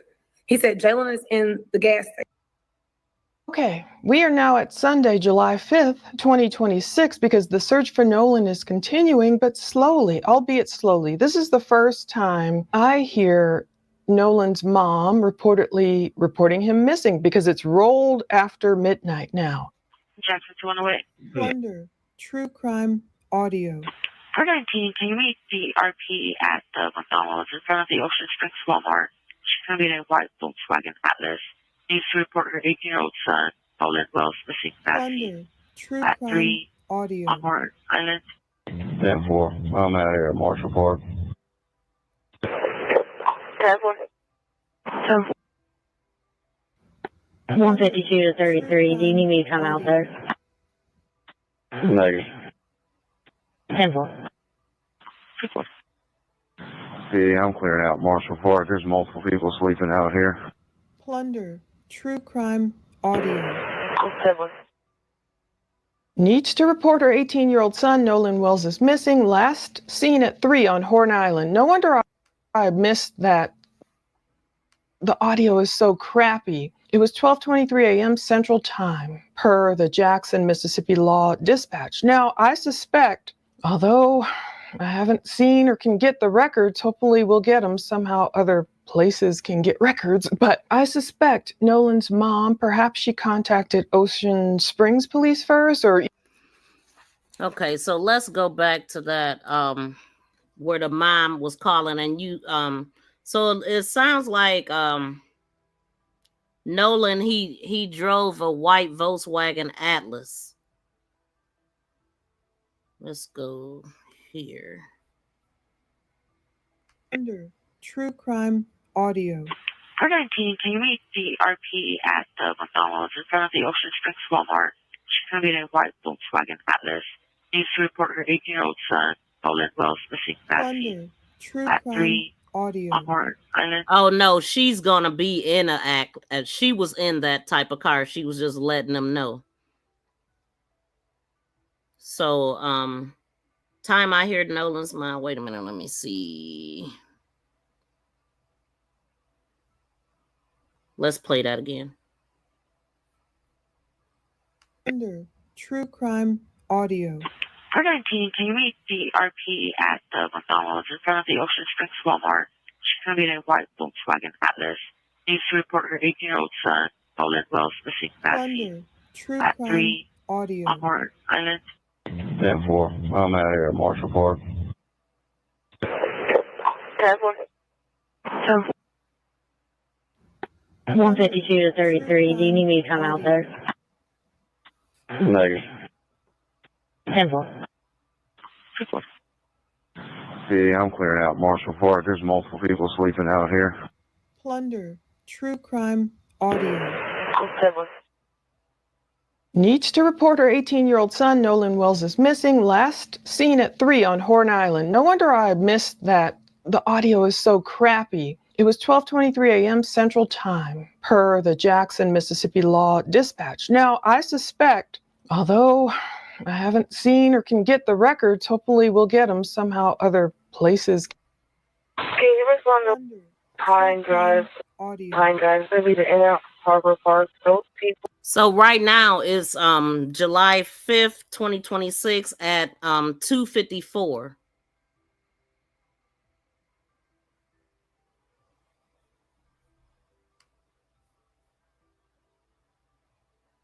Can you respond to Pine Drive? Pine Drive, going to be the Inner Harbor Park. Those people from the Signal 80 from earlier tonight are now harassing other people at this area. See, now what's that about? Okay, there's it says One Drive in Harbor Park. Those people from the Signal from earlier tonight are now harassing other people in the area. So if they talking about Nolan's parents trying to find out what happened to their son, that's kind of crazy to call it harassment. But that's what it says. That is what they're saying. Can you respond to Pine Drive? Pine Drive, going to be the Inner Harbor Park. Those people from the Signal 80 from earlier tonight are now harassing other people at this area. 241. It's 36. They're actually going to be at 10 Persian Avenue. 241. The people from the Signal 80 from earlier tonight are harassing these people on the boat. They believe that they have connection to this missing juvenile. Now, this boat brouhaha, as I'm calling it, it's still Sunday right now, July 5th, 2:45 a.m. or later. Times could be wonky, it might be later. But is this where that rumor of the 3 a.m. boat cleaning emerged? Now, if you've been all over Facebook, you know there's tons of rumors. One of the rumors was that someone was cleaning a boat at 3 a.m. That's why I found this disturbance interesting. It says people harassing boaters at General Pershing Avenue. This disturbance, it's near Inner Harbor Park, and they give Pine Drive. I won't tell the address. So now we got a 3 p.m. last seen Nolan and a 3 a.m. boat being cleaned. It says those people from the Signal 80, they're also going to be at this Pershing Avenue, Ocean Springs address. Those people from the Signal 80 from earlier tonight are now harassing other people at this area. The deputy is like, what's exactly going on with this call? You know, because it's like, wait a minute, what's happening here? The people from the Signal 80 from earlier tonight are harassing these people on the boat. They believe they have connections to this missing juvenile. Now, previously, I didn't know whether this was Nolan's case. I'm more certain now this is related, I believe. This part, I don't know who was harassing whom, but it's like 2:54 in the morning or later. Nolan still hasn't turned up. I don't know if his loved ones were going to different locations of his friends, you know, and it's like all these fireworks going off. You can Signal 80 from earlier tonight are now harassing other people at this area. 241. It's 36. They're actually going to be at 10 Persian Avenue. 243 General Pershing. And PD, what exactly is going on with this call? The people from the Signal 80 from earlier tonight are harassing these people on the boat. They believe that they have connection to this missing juvenile. Now that part right there is why I said they called the police on Nolan's parents, because that's what they saying. The people from the Signal 80 from earlier tonight are harassing these people on the boat. They believe that they have connection to this missing juvenile. So yeah, I mean, they did have connection to well, he's not a juvenile, but at the time they thought that he was. Let me see. Okay, he was. Wait a minute. Hold on. Both people from the Signal 80 from earlier. Okay, 200 or more. 204 on the map. 36. They're actually going to be at number withheld Central something. 204. Hold on, yeah, PD going on with this call. Okay, so we could hear all that without me trying to read it because it's small. But let me play it over.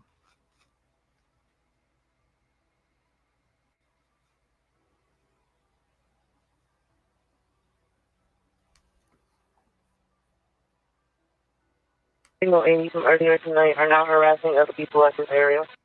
241. It's 36. They're actually going to be at 10 Persian Avenue. 243 General Pershing. And PD, what exactly is going on with this call? The people from the Signal 80 from earlier tonight are harassing these people on the boat. They believe that they have connection to this missing juvenile. So are the parents going around to different locations? Did they go? I mean, this is not the address of where the boat was docked. This is not the El Camino Real location. Again, take it with a grain of salt, but you'll hear it again. You've heard it on the dispatch like I've heard it. I believe it's related. That signal 80 means a missing person. In Mississippi, it means a missing or runaway person. So it's related to a missing persons case. There will be another missing juvenile going on at the same time case. So I had a hard time trying to distinguish the two, but I believe this is related to Nolan's case. And shout out to Plunder, because I mean, she had to go through all of this information to try to get to this, and she did a good job of picking the information out. So shout out to her. Definitely want to thank her for this good content. And y'all, please smack that thumbs up as y'all listen in. But it was a lot going on, different addresses being visited and all that. They trying to do everything. They doing the real groundwork at the beginning where it counted. Just think about this. If the parents wouldn't have went out and got his phone, it would have been destroyed. If they did not have his location through that 360 and through Snapchat, then they would have never been able to get this phone. It would have been destroyed undoubtedly, y'all. Without this phone, they wouldn't have had nothing. This phone is going to tell a story. And it should definitely be some arrest behind this. Why was the boat being cleaned at 3 a.m.? Hey, I believe it must have been a fight on the boat or something. Because one thing that I was wondering, if it was an issue on the boat, which I don't believe it was, that I just feel like they was using that just to buy time, alibi, and all that. But I don't know. It just, let's just say this: it's a lot of fishy behavior going on. Okay, and if that boat was being cleaned, shoot, they should have caught him. But of course, they wasn't looking for nobody criminally. They just, ain't no investigation going on with the police. They just responding to different calls at this time. But the online footage with money signs all around. Yeah, I seen that. No arrest BS. I agree. Somebody need to be arrested because somebody knows something, and it's clear they hiding something. It's going to be related to the Signal 80 report 32 worked on earlier tonight. Plunder, true crime audio. 10-4. It says it's going to be related to the Signal 80 report 32 worked on earlier tonight. So this is still that missing persons. There's the thread running through it. 3:22 a.m. So that's what I wanted to say. At the same time that they're like getting the calls about Nolan, it's another kid. It is a juvenile kid that's missing. Well, he ain't missing, but ran away. It's the 4th of July. This young teenage boy ran off with some girl. Maybe they wanted to watch fireworks. No, it was like 2 something in the morning or something like that. So they was looking for him at the same time, which made it even more confusing trying to figure this out.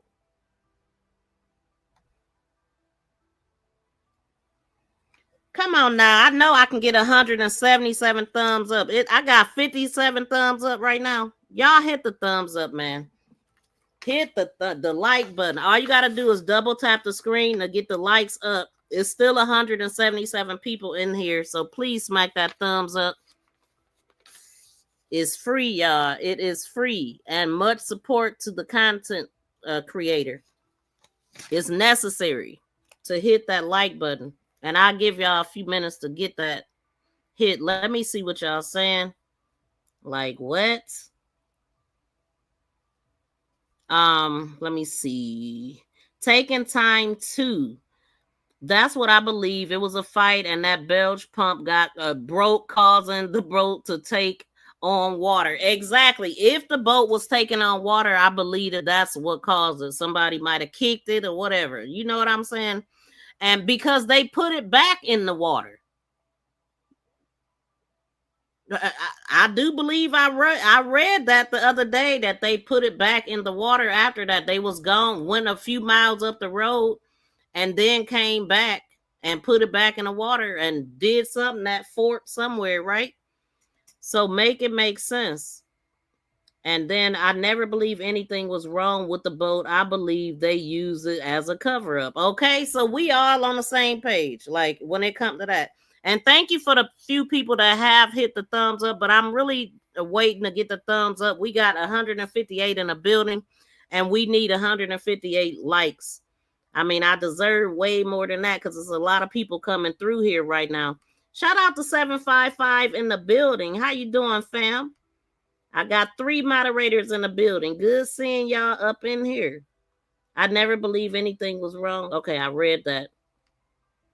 His coach said they were all good friends. He never saw anything that would make him believe they were anything but friends. And by the way, he is right. Exactly. It don't matter. I don't care what color he is. When he talking nonsense, when we know what's going on in the world, like, you can't convince me that they haven't had that. It even came up in a Carmelo Anthony case concerning those boys having something on their record like that. So I mean, it's very, and then we do have Charlie Kirk to thank, that going around to colleges spewing hate, setting it up. You know what I'm saying? Like, so we ain't gonna act like it's not a thing. And they in Mississippi. Like, come on now.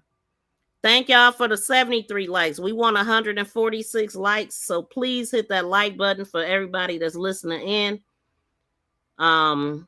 Thank you for the ones that did hit the thumbs up. I'm definitely not talking to y'all if y'all already hit the thumbs up, but the ones that didn't, please get my likes up. And I know that some people forget, but all you got to do is double tap that screen. It's all the way free. It ain't no reason why I shouldn't have a couple hundred likes by now. This is crazy. Man, get out of my fucking chat. You don't tell me what to keep out of my fucking mouth. Get this person up out of here talking about keep Charlie Kirk out of my mouth. Get out of my chat. How about that? You don't tell me what to say on my platform. I talk about whoever and whenever I want to, including your dumb ass. Let me find you. BFF, somebody get that person so I ain't got to. For real. Don't come in here with that shit. You don't control me. Anyway, the coach is trying to keep his job. Exactly. That's it. That's all. Yeah, get just Landry dumbass up out of here, because I can still see it, but I know that it be like that on the hold on. Thank you, 755. Much appreciated. Let me make sure you are blocked. Yeah, you're hidden. Make another one if you want to come in here talking. Anybody say some dumb shit, get them up out of here, period. Thank you. Yeah, anybody that's going with the narrative, I'm not feeling that at all, because I don't believe it. And that guy came right out talking about it wasn't no foul play, and everybody already know what comes after that. That's exactly why they got Ben Crump now.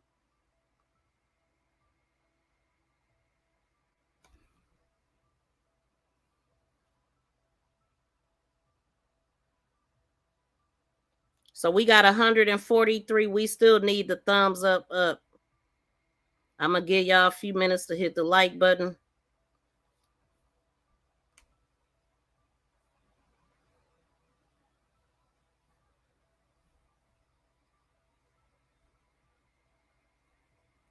Join Sleuth Nation membership and become a sleuth for special members emojis, special badges by your name, and sneak peek videos. Please subscribe and press that notification bell and thumbs up.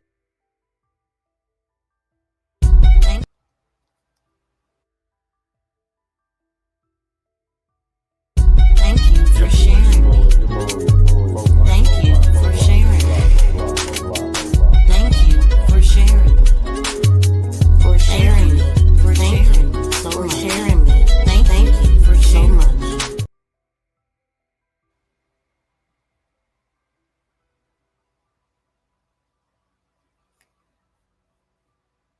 Let me see what y'all saying. Let me move this. Okay, the question is about the letter that the mother actually sent out or post before his body was even found, saying how she felt sorry for his family, thoughts and prayers. Are you talking about the judge? When you say mother, what mother are you talking about?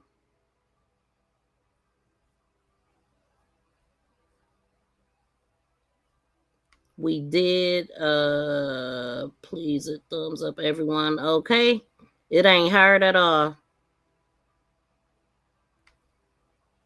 Yes.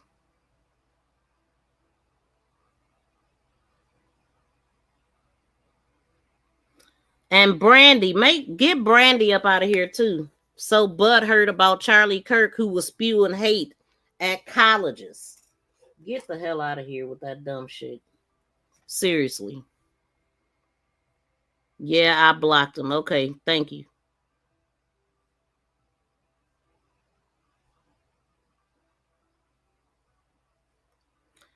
Thank you, K. Wiley, for the Sparkle Jewels. I appreciate it. My opinion on the judge is throwing the case. My opinion, the judge is throwing the case. We got you, Miss V. Thank you. Thank you. Listen. Thank you for sharing this story for us. Thank you for appreciating the content and all that good stuff. Okay, get them up out of here quick, fast, and in a hurry. Please. Okay. All right, let me get back to my content because I ain't one to like to hold people up and hold up my content. So we gonna keep it going. But smack the thumbs up if you haven't already. Support the content. It is totally free, y'all. Totally free. All right. Because I don't have all night either. Dang, look, it's late. I'm never in here this late either. Okay, so we gonna start. Let me see. Let's go here. John at X-ray 250. John at X-ray 250. It should come back to the missing juvenile. Disregard the missing person. Plunder. True crime audio.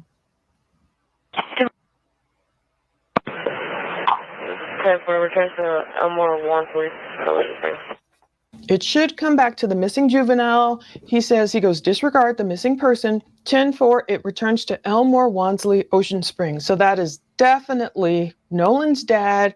It's related. They're running his plate as if they're trying to prove whose car is this. 10 minutes later, Nolan's car was picked up by his parents.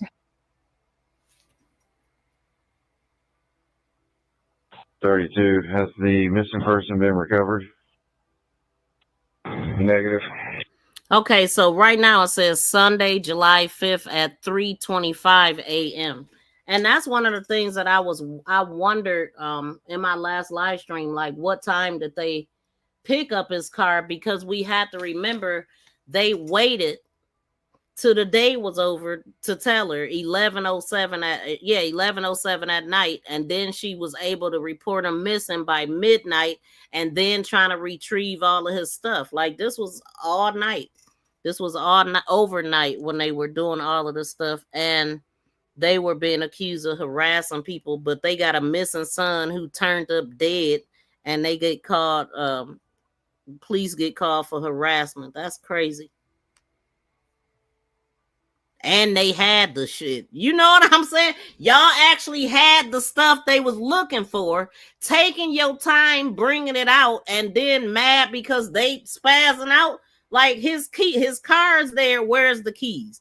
We tracked this phone here. Where's the phone? You take 15 minutes to bring out the phone, and then you take forever with the keys. Like, make it make sense, but call the cops. These people are protected.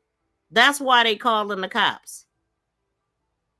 32. Has the missing person been recovered? Negative. Copy. PD. Call County Dispatch. Plunder. True crime audio. 10. We have further information that DMR and the Coast Guard are actively searching. The parents came and picked up the vehicle of the house that he spent the night at. in the Prius.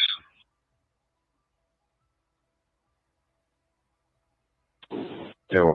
So the same moment, unfortunately, is very confusing. The police are also searching for a separate missing juvenile, a little boy who keeps sneaking out of the house. So I'm like, oh my goodness. So at 3:25 a.m., you hear come over the dispatch, has the missing person, Nolan, I believe, been recovered? Negative. Copy, PD, call county dispatch. So I believe at this point, as time has gone on, and, Christine and her husband, Elmore, they're probably, making noise about, and her friend is trying to get keys. And this is the part I truly believe that sounds shady. Why did it take so much for Nolan's keys and car to be turned over? Exactly. Now I get it. If I were a parent or one of the teenagers, whatever, Nolan was on my boat. If he didn't come back with me, and then some woman I'd never seen before says, look, I'm a friend of Nolan's mom. Please give me his keys and phone. I understand why they would want to verify that she was indeed who she said she was. I get that. But to me, it shouldn't be so much enmity, so much, discord. To be honest, these people probably knew who she was because they friends with Javon too, which is her son, and they probably knew her. I'm not sure if they did or not, but they knew that they had Nolan's belongings, and it shouldn't have took all this. If you're innocent and you want your friend to be found, you know what I'm saying? Like, make it make sense. This is how guilty people act. I'm sorry, not sorry. This record, he just arrived as well. Simple. Just notate that in the cab. Also, he's been out here since, he says about 02:30 is when he initially called him. I know we got the call a little later, but just notate that as well. Simple. They're saying, he says something like, Miss So-and-so, see what you hear. He just arrived as well. Maybe they're not talking about Nolan's case here. If they're It sounds like to me they talking about the kid, the other missing person at this point, saying that he been out there since 2:30. not, I'm sorry. He says, notate that in the CAD, the report. Also, he's been out here since he says 2:30 a.m. is when he initially called him. I know we got the call a little later, just notate that as well. Initially in the first episode, I thought they were speaking about when they first got the calls about Nolan. And I'm like, he's saying, put it in the CAD that he has been out there since 2:30 a.m. And I still don't know. It's difficult trying to decipher this. Yeah, everything ain't gonna make sense, but we can still pull a story together based off of the stuff that we are listening to here. You know what I'm saying? So let's keep listening. Dispatch, but I don't know what that is. But this next part, for sure, it's related to Nolan because of the DMR and the Coast Guard are mentioned. 5:10 a.m., it's like almost daybreak. Have they provided you new information that could assist the county and DMR in this? They provided you with new information that could assist the county and DMR in this.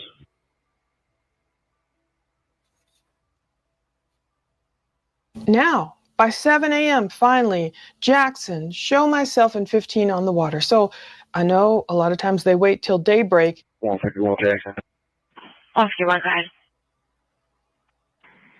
Show myself in 50 on the water. Crime audio. 149.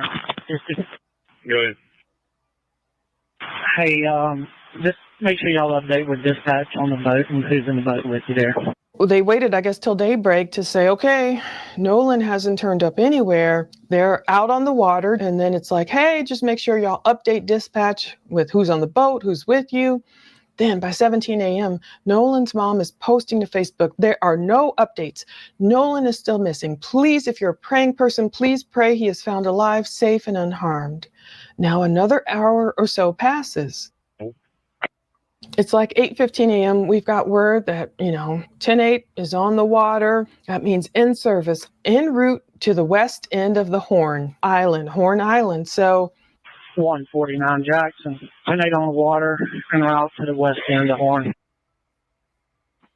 10-4. Now, what I'm looking at is 7/5/2026, 8:15 a.m. And Yeah, he said so. 149 Jackson, 108 the water and route. Hold on.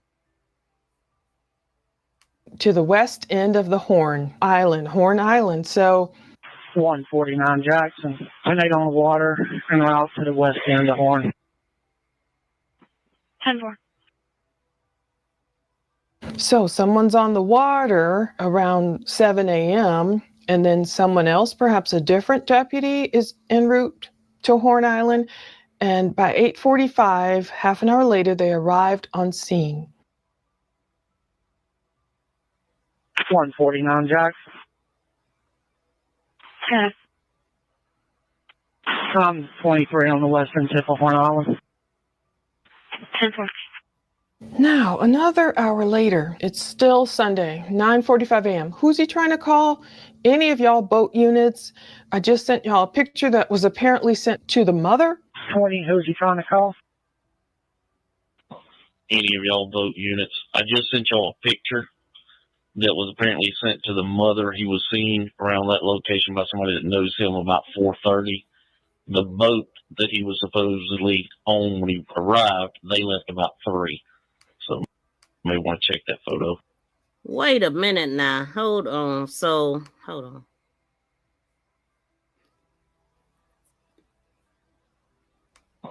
Any of y'all boat units. I just sent y'all a picture that was apparently sent to the mother. He was seen around that location by somebody that knows him about 4:30. So who was the person that seen him at 4:30? I remember it being, I thought it was said that Jalen seen him around 4 or 4:30 or something. But this is what they saying. Somebody is alleging to have seen Nolan at that time.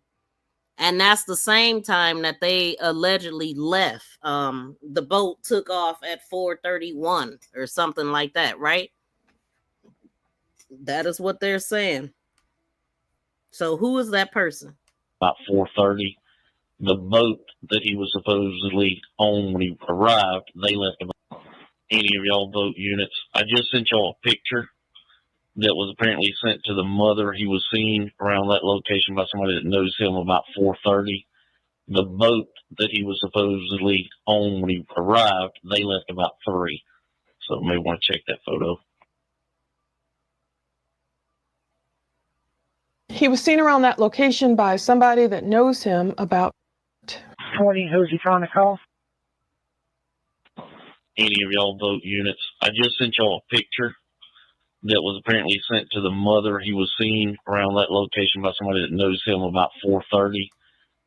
Okay, now this says around 9:45 or something.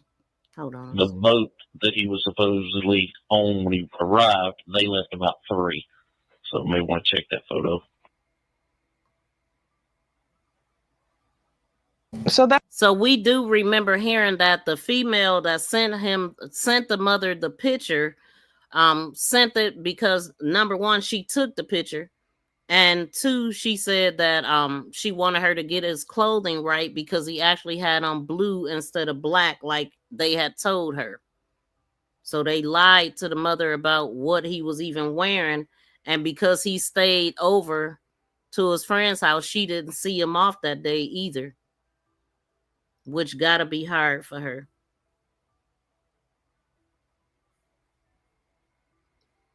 That's where this gets a little confusing. That's why some people don't like dispatch audio because, the cops are trying to find out what happened real time. They don't have all the facts. But the boat, technically, he was supposed to left around 4:30.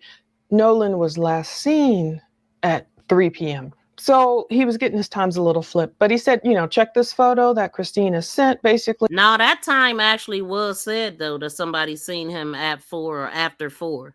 And the fight was even at 4:01. I mean, that's when the lady had started recording. So everybody was still there at 4, according to her footage that she had. I think the one person there said at 4 o'clock yesterday, he was on the south side by a boat that did not leave with him. So it's confusion here. Was he on the northwest tip? Was he on the south side? 20 or something. 20. If you will, just add to that missing person call someone that knows him.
Wait a minute. Can y'all hear me? Don't tell me y'all couldn't hear me for a period of time. Because I just see that my mic was... Can y'all... Let me know if y'all can hear me. Mic check, mic check. And could y'all hear me the whole time? I thought it was just me. What? BFF, I think... Oh, my God. How long was I freaking muted? Y'all can't hear me talking, but y'all can hear the video, right? Oh, that's crazy, man. I don't even know what was the last thing y'all heard. There is no footage of the fight because the lady that released footage, she literally she started recording after it was over already. Dang, I did not. So I'm assuming y'all, let me go to the end. Let me know, could y'all hear the video but just couldn't hear me when I was stopping it? No, but now can hear you. Okay. Oh, that's crazy. Yep. But did y'all hear the video? No video. Y'all didn't hear me or the video? Man, I don't even know what was the last part y'all heard. That's insane. Let me know if you can hear it now. Couldn't hear anything. Oh my goodness. That sucks. And I don't even know why. Like, because, wait. I know why y'all couldn't hear me, because I got muted for whatever reason. I think when I played that video, when I played that thing, it muted. That's crazy. Let me know if y'all can hear it now.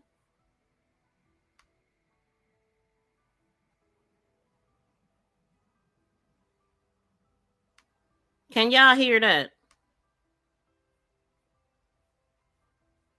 I might need to start all over again. You can hear it now, but golly, 5 or 7 minutes?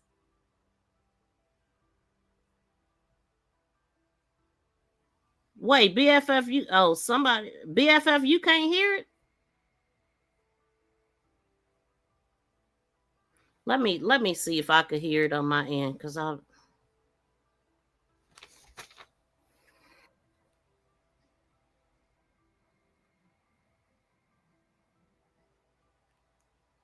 Hands, his father gave him the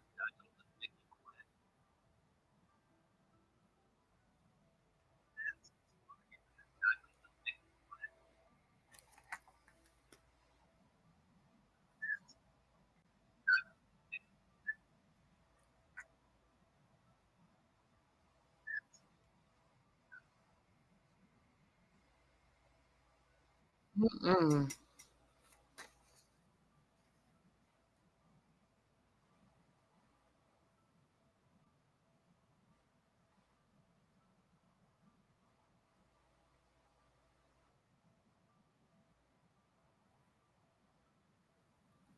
Okay, hold on. Did y'all hear me reading that? I don't know where the hell that it went wrong at. Hold on, y'all. I really don't. Dang.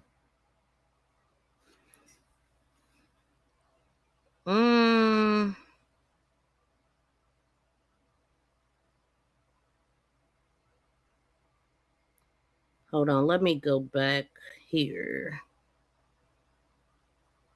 I'm gonna go back to the harassing phone calls, I guess.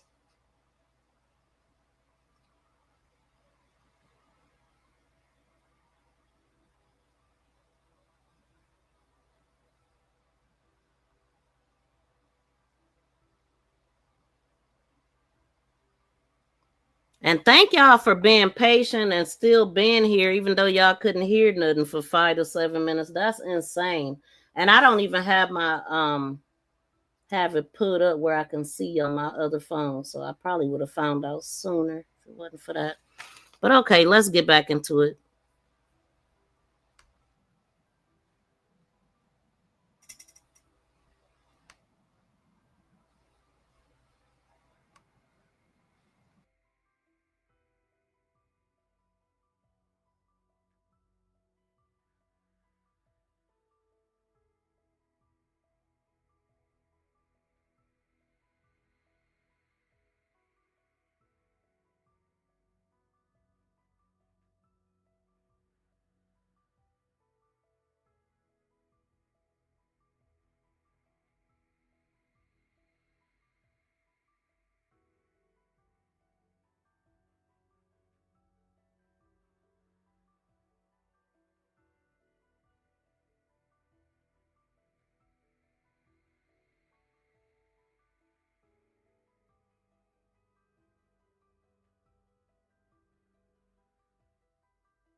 Okay, I was sitting up here trying to hear it myself. I'm like, can y'all hear it or not? Because I don't hear it. Hold on. Let me see if I can hear it. I was sitting up here trying to hear it myself. I'm like, can y'all hear it or not? Okay, so let me see if I can. I was sitting up here trying to hear it myself. I'm like, can y'all hear it or not? Okay, so I wonder if it's happening because I'm muting myself. Let me see something. Hold on, y'all. Turn this up. I mean, it still should play the video whether I'm muted or not, though. Hold on.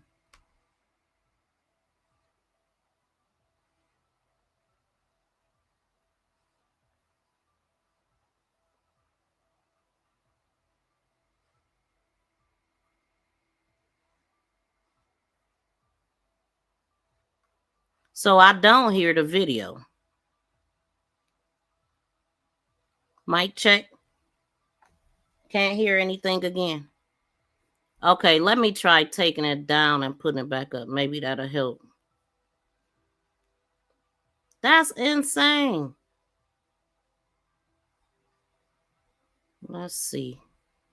And my bad for all these technical difficulties. I normally don't have this going on. I'm going to just remove it and bring it back up.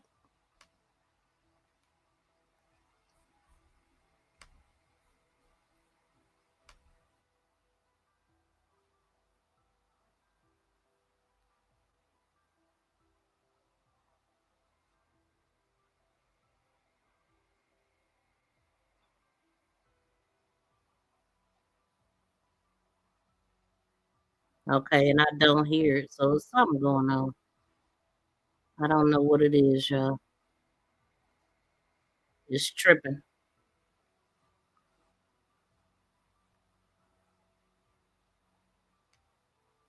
Hmm.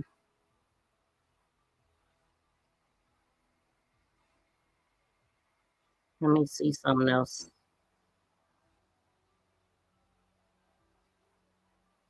We go here.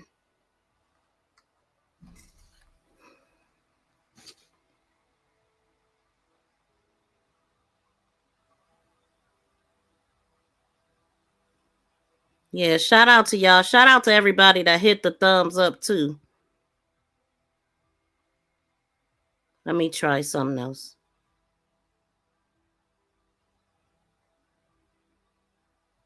But yeah, I definitely apologize. I'm sitting up here thinking y'all hearing it. I'm reading and all kind of stuff, but it might sound bad though like this. I'm gonna try it though. Let's see.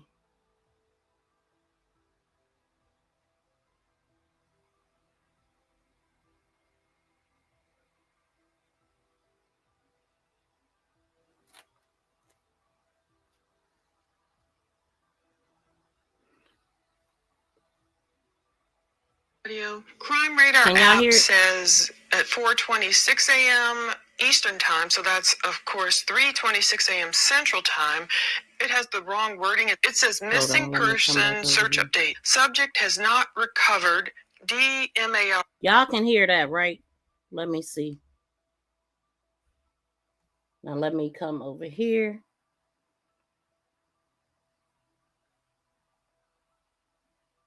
Unfreaking real.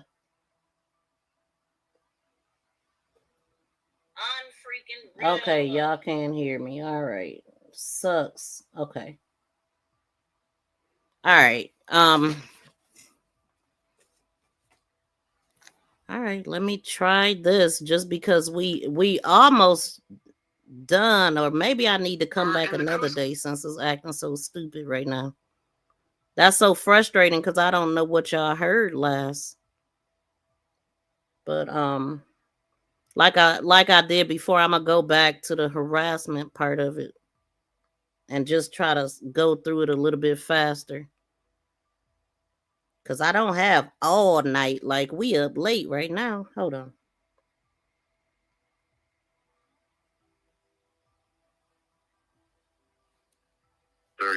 Has the missing person been recovered? Negative. Copy. PD. Call County Dispatch. Plunder. True crime audio. further information that DMR and the Coast Guard are actively searching. The parents came and picked up the vehicle of the house that he spent the night at in the Prius.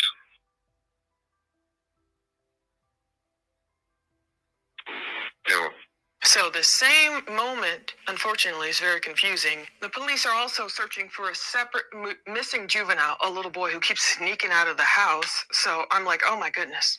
So at 3:25 a.m., you hear come over the dispatch, has the missing person, Nolan, I believe, been recovered? Negative. Copy, PD, call county dispatch. So I believe at this point, as time has gone on, and, Christine and her husband, Elmore, they're probably, making noise about, and her friend is trying to get keys. And this is the part I truly believe that sounds shady. Why did it take so much? Anyway, 4:20 a.m. Now, I kind of gave this guy a hard time, but I want to say I'm sorry because I don't know if they're talking about Nolan's case here or not. Miss Richter, he just arrived as well. There's no tape there in the cab. Also, he's been out here since, he says, about 02:30 is when he initially called him. I know we got the call a little later, but just notate that as well. So I don't know if y'all heard me when I had said that it was a missing little boy the same time that Nolan was missing that had snuck out the house. It was 2-3 something in the morning. Him and some little girl had snuck out the house, and the police, that's who I think they talking about in that part. But I'm just like, wow. So same thing with Nolan. He missing and a girl got something to do with it. It just made me think about that. Chat, you're awesome. Yes, thank y'all for helping getting a thumbs up a little bit. And if you didn't get a chance to hit it yet, please make sure you do. And we're gonna keep going. They're saying, he says something like, Miss So-and-so, see what you hear. He just arrived as well. Maybe they're not talking about Nolan's case here. If they're not, I'm sorry. He says, notate that in the CAD. They provided you with new information that could assist the county and DMR in this.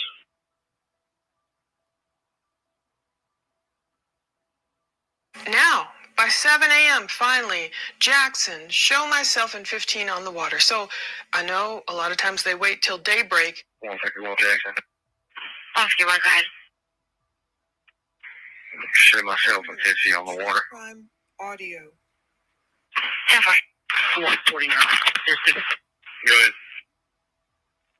Hey, just make sure y'all update with dispatch on the boat and who's in the boat with you there. Well, they waited, I guess, till daybreak to say, okay, Nolan hasn't turned up anywhere. They're out on the water. And then it's like, hey, just make sure y'all update dispatch with who's on the boat, who's with you. Then by 17 a.m., Nolan's mom is posting to Facebook, there are no updates. Nolan is still missing. Please, if you're a praying person, please pray he is found alive, safe, and unharmed. And out to the west end of Horn. 10-4. So someone's on the water around 7 a.m., and then someone else, perhaps a different deputy, is en route to Horn Island. And by 8:45, half an hour later, they arrived on scene. 149, Jackson. 10. 23 on the western tip of Horn Island. 10-4. Now, another hour later, it's still Sunday, 9:45 a.m. Who's he trying to call? Any of y'all boat units? I just sent y'all a picture that was apparently sent to the mother. 20, who's he trying to call?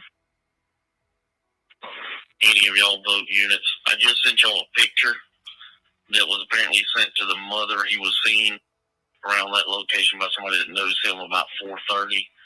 The boat that he was supposedly on when he arrived, they left about 3. So you may want to check that photo. So what I was saying on this part is that the female that took the picture must have contacted the mom somewhere around at this time and sent her the picture because she had his clothes wrong. He was seen around that location by somebody that knows him about 4:30. So who saw Nolan at 4:30? I don't know. Exactly. And this is the part that I was talking about that I believe, I remember hearing that somebody has seen him around 4:30, and I think I heard Jalen say that. So it was a sighting, and then I also said that fight was at 4 because the Anna C person that posted it, that was her Snapchat time, 4:01. So I don't know if y'all heard me say that. I'm gonna just assume that y'all didn't, but so yeah, somebody is talking about seeing him at that time. Let's see. He was seen around that location by somebody that knows him about 4:30. So who saw Nolan at 4:30? I don't know. Isn't that interesting? I'm not sure. There were probably lots of witnesses. Who's he trying to call? Any of y'all vote units. I just sent y'all a picture that was apparently sent to the mother. He was seen around that location by somebody that knows him about 4:30. The boat that he was supposedly on when he arrived, they left about 3. So you may want to check that photo. So they even saying they left at 3 on the dispatch call, but somebody seen him after 4 and 4:30 that knows him. So that's where this gets a little confusing. That's why some people don't like dispatch audio because, the cops are trying to find out what happened real time. They don't have all the facts. But the boat, technically, he was supposed to left around 4:30. Nolan was last seen at 3 p.m. So he was getting his times a little flipped, but he's 20. No, but like I said, I know that he was seen at that time because I remember somebody saying it. But I don't know if he was seen, but I remember somebody saying it. If you will, just add to that missing person call. Someone that knows him saw him around 4 o'clock, 4 to 4:30, near Dog Key Pass on Island. Now, who do y'all think it is? Do you believe that it's Jalen? Did y'all hear that anybody seen him after that time? Let me know. They actually spoke to him as well. And talked to him. That's what I'm wondering. What's the mystery here?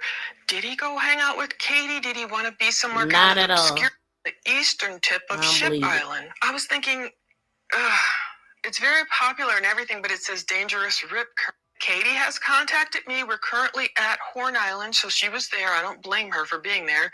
We are looking for any info. Now, y'all see that? His mother, let me see. At July 5th at 9:46 a.m., she wrote on her Facebook that Nolan has not been found. His father and I have his cell phone. So for his friends who are seeing his location is because we have it. Katie has contacted me.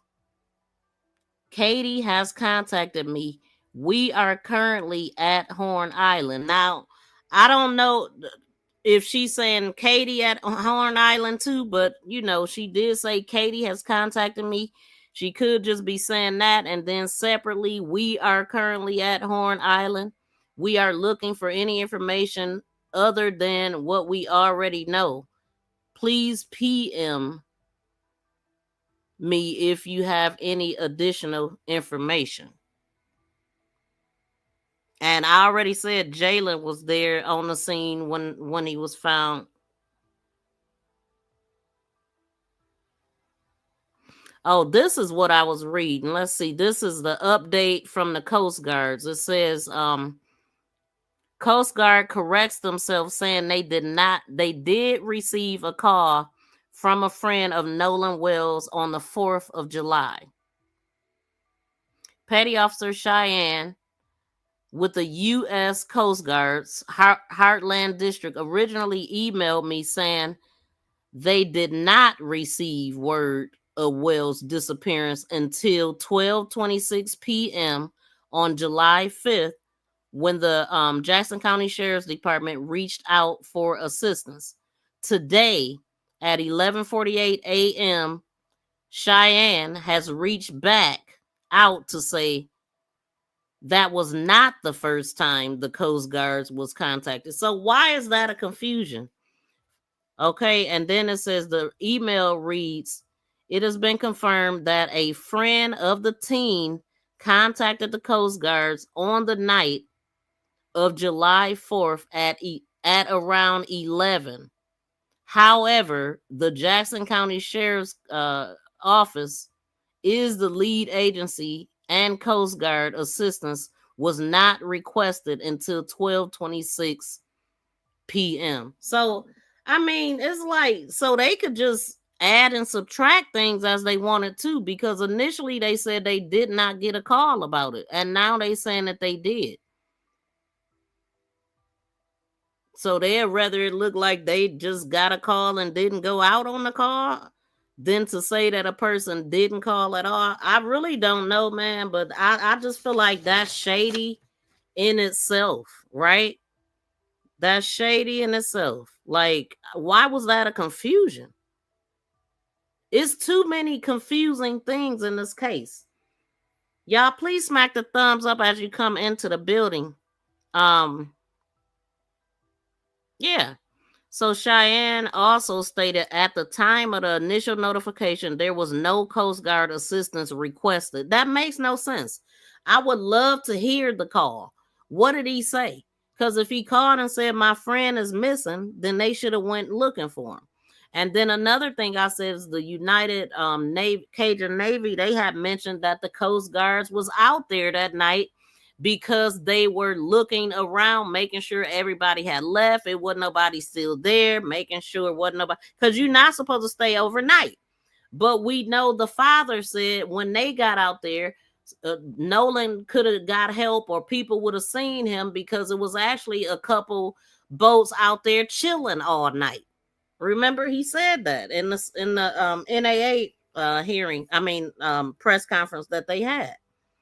So it's just yet again some other monkey wrenches being thrown. It just don't make sense to be there at all. Like, what? Additional information about the call, including who made the call, on the the contents of the call, cannot be released while the case is under investigation. Man, listen, I ain't feeling it. So they got the call, but they didn't get a call. They wasn't requested. If I call you, that's a request. That's like calling 911. You call 911, don't nobody have to say come out. You already know somebody called, so that's the notification to come out. Someone had to see something. Exactly, BFF. This is so sad. It is, because it's just sounding, man, listen, everybody failed at this point. Why wouldn't you go out there? Even though, hell, that was 8 hours later. If they left at 3 and you gonna wait till 11 p.m. to call, and then 7 minutes later call your mom, his mom, sound like it was planned. Sound like you was waiting to get your story straight, and before you call her. That's what it sound like. I think that's how you pronounce it. PD is aware of the missing person. They start talking to Air 1. 20, yes, sir. 20. Pascagoula PD is also aware of the missing person. 10-4. So by 11 a.m., I guess Air 1 was in the air or something to rescue people? Air 1, is it? Air 1. Is there a OIC out here on the island that we need to speak with? Plunder. True crime audio. 17 Air 1. 17. There's park rangers out on the island. CMR's out here, and we're out here. I've already let her know you're going to be flying. So, roger that. We're approaching the Easter tip at this point. Is there a channel that we could go to that we don't interfere with primary traffic? Plunder. True crime audio. I'm not sure. Patrol 3, maybe? Is there an OIC out here on the island that we need to speak with? I had to really put this snippet on X and Facebook and what is he saying? OIC officer in charge. I didn't know what he was saying. Oh. So they got the park rangers out on the island, CMR, the Commission on Marine Resources out there, and they're out there. I've already let her know you're going to be flying, so Roger that, the pilot is saying. They were approaching the eastern tip of the island at that point. They wanted to know what channel do we go on and everything. So some of the stuff, of course, might listen to up to about 10 a.m. on Monday. I couldn't hear anything except what was likely the notification. The officer headed over to Nolan's parents for notification, but of course they won't put, he's been found deceased because a lot of people listen to the scanners real time. 11:05 a.m. Okay, this is what's heard on Crime Radar, but you can't play the audio for some reason. It's been deleted, and I'm like, did they delete that because it became evidence? I don't know, but it's saying a possible water search or missing person related incident near the north side of the West End. Units were advised that the subject was last known in that area, but boats are tied up around here where he went missing, all the law enforcement boats. Keep in mind, there are boats tied up all up and around this area where he was missing when you come through. Wait, what? Copy that. Wait, keep in mind there are boats tied up all up and around this area where he was missing. Keep in mind, there are boats tied up all up and around this area where he was missing when you come through. Copy that. It's like, 17, is there anywhere we need to start? It's like, last thing, he was on the north side of the West End. That's the last time anybody's following him that we know of. Just keep in mind, there are boats tied up all around this area where he was missing when you come through. Copy that. So the Air One is like, look, if you find anything of interest, just let me know so we can direct anything on the ground. So I'm gonna leave it at that right now, man. It was all kind of glitches tonight. I do apologize for it. Shout out to the 140 still in the chat, but I don't want to be here all night, and we already at 3 hours. So I do apologize for all that, but we gotta get up out of here. Let me see what y'all saying. Bless supposedly not ready. I believe it probably is ready, and they just kind of lagging now because they want the first one. But this is a bunch of game playing here. If it's about justice and everybody on the same page, everybody, like, you would think everybody would be on the same page, right? They would want to find out the criminal who did this, but it seems like we playing on two different sides of the coin, which that is crazy to me. I mean, but that's the world we live in, man, and it's really upsetting because I just feel like something happened to him, and in my heart, I feel like he ain't gonna get justice. I feel like they covering it up. I mean, this is what I'm looking at, man. Even just listening at the calls and how they spun the whole Coast Guards not getting a call at 11. And then so did he call or not? Because I mean, I don't know, man. Something ain't right. Okay. A lot is not making sense. Shout out to Purple Paradox for the 2 jewels. Thank you, fam. The 100. And shout out to Kay Wiley for the Sparkle jewels. Let me see who's on the top of the leadership board. I don't know if y'all know, but if you hit that crown in the chat, if you hit that crown, it'll show you where you rank at, and you get points from commenting in the chat, hitting the like button, definitely sending super chats and stuff like that, and gifts and jewels. It puts you higher on the leadership board. So for whatever reason, man, I'm looking at the wrong thing. I'm sitting up here trying to find the leadership board in the wrong spot. So yeah, hit that crown and see where you rank. And if you want to beat somebody, then you just make an action to get higher than everybody. So let me see. And they got it titled as top fan. So I'm going to read off the top 4. We have Maddie Ben is number 1 at 484 points. Then we got Anna Jeanette with 327. We have Freedom at 327 and BFF at 225. So like I said, you can get higher on the leadership board by just simply typing and engaging in the chat. but you can beat out a lot of people by sending a super chat, super sticker, or a jewel. Just in case y'all didn't know that, because I'm going to be paying attention more to who's leading on the board. But shout out to everybody. Thank y'all all for being here. But we are at 3 hours, and I don't like to be here too long like that, because I want people to be able to also watch the replay, and I gotta see what we missed. So when I go live again, which I have another live stream set for tomorrow to talk about Romika, but if we meet a goal on that live stream, I'll come back live and talk about Nolan and finish this out, or either wait to the next day. So you said yes, you heard that part. Oh, I'm not. Yeah, I'm going up now just to see what did I miss. But I guess for the most part, y'all listening in, not a lot of questions, just loud and clear. Okay. So I'm going to go ahead and let y'all go. Thank y'all to everybody that tuned in. Shout out to all the sponsors to the live stream. We have 14, and I'm going to just go click on a name here. Shout out to Charlene. Shout out to Maddie, Ben. Thank you to the Tethernator. What the? I just paid attention to that name. Shout out to y'all. Thank y'all so much. The Rooks in the building. Thank you for dropping the jewels on me. I definitely appreciate you. Multiple times. Rook showed out up in here.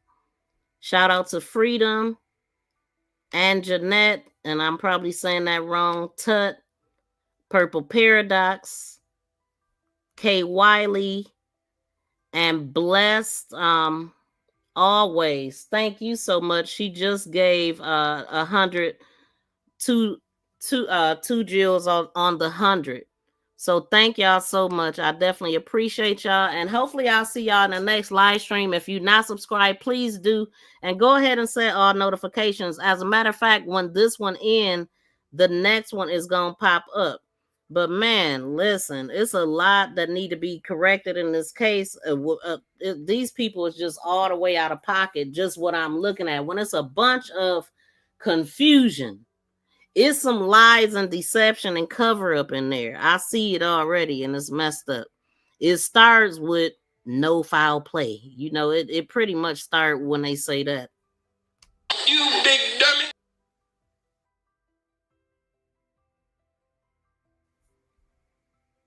Oh, I see my things are not playing either. But anyway, y'all, I'm going to get up out of here. Thank y'all so much for tuning in. Please be sure to like, share, and subscribe to my channel. Make this go viral, if this will play. Woo.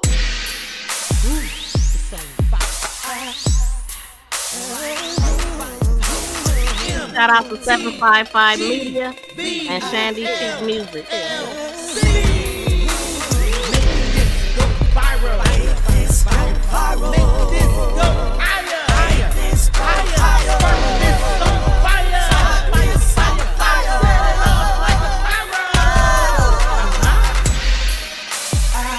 We hear it, okay?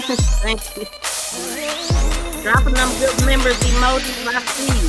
Yeah, good night to y'all.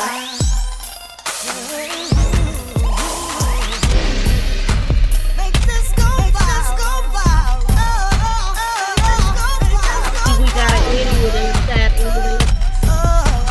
Let me go on and get rid of him. It ain't too late to get thrown into that funky block party. Unless somebody already got it. Coming for you. Already gone. Thank you, yeah, for the number.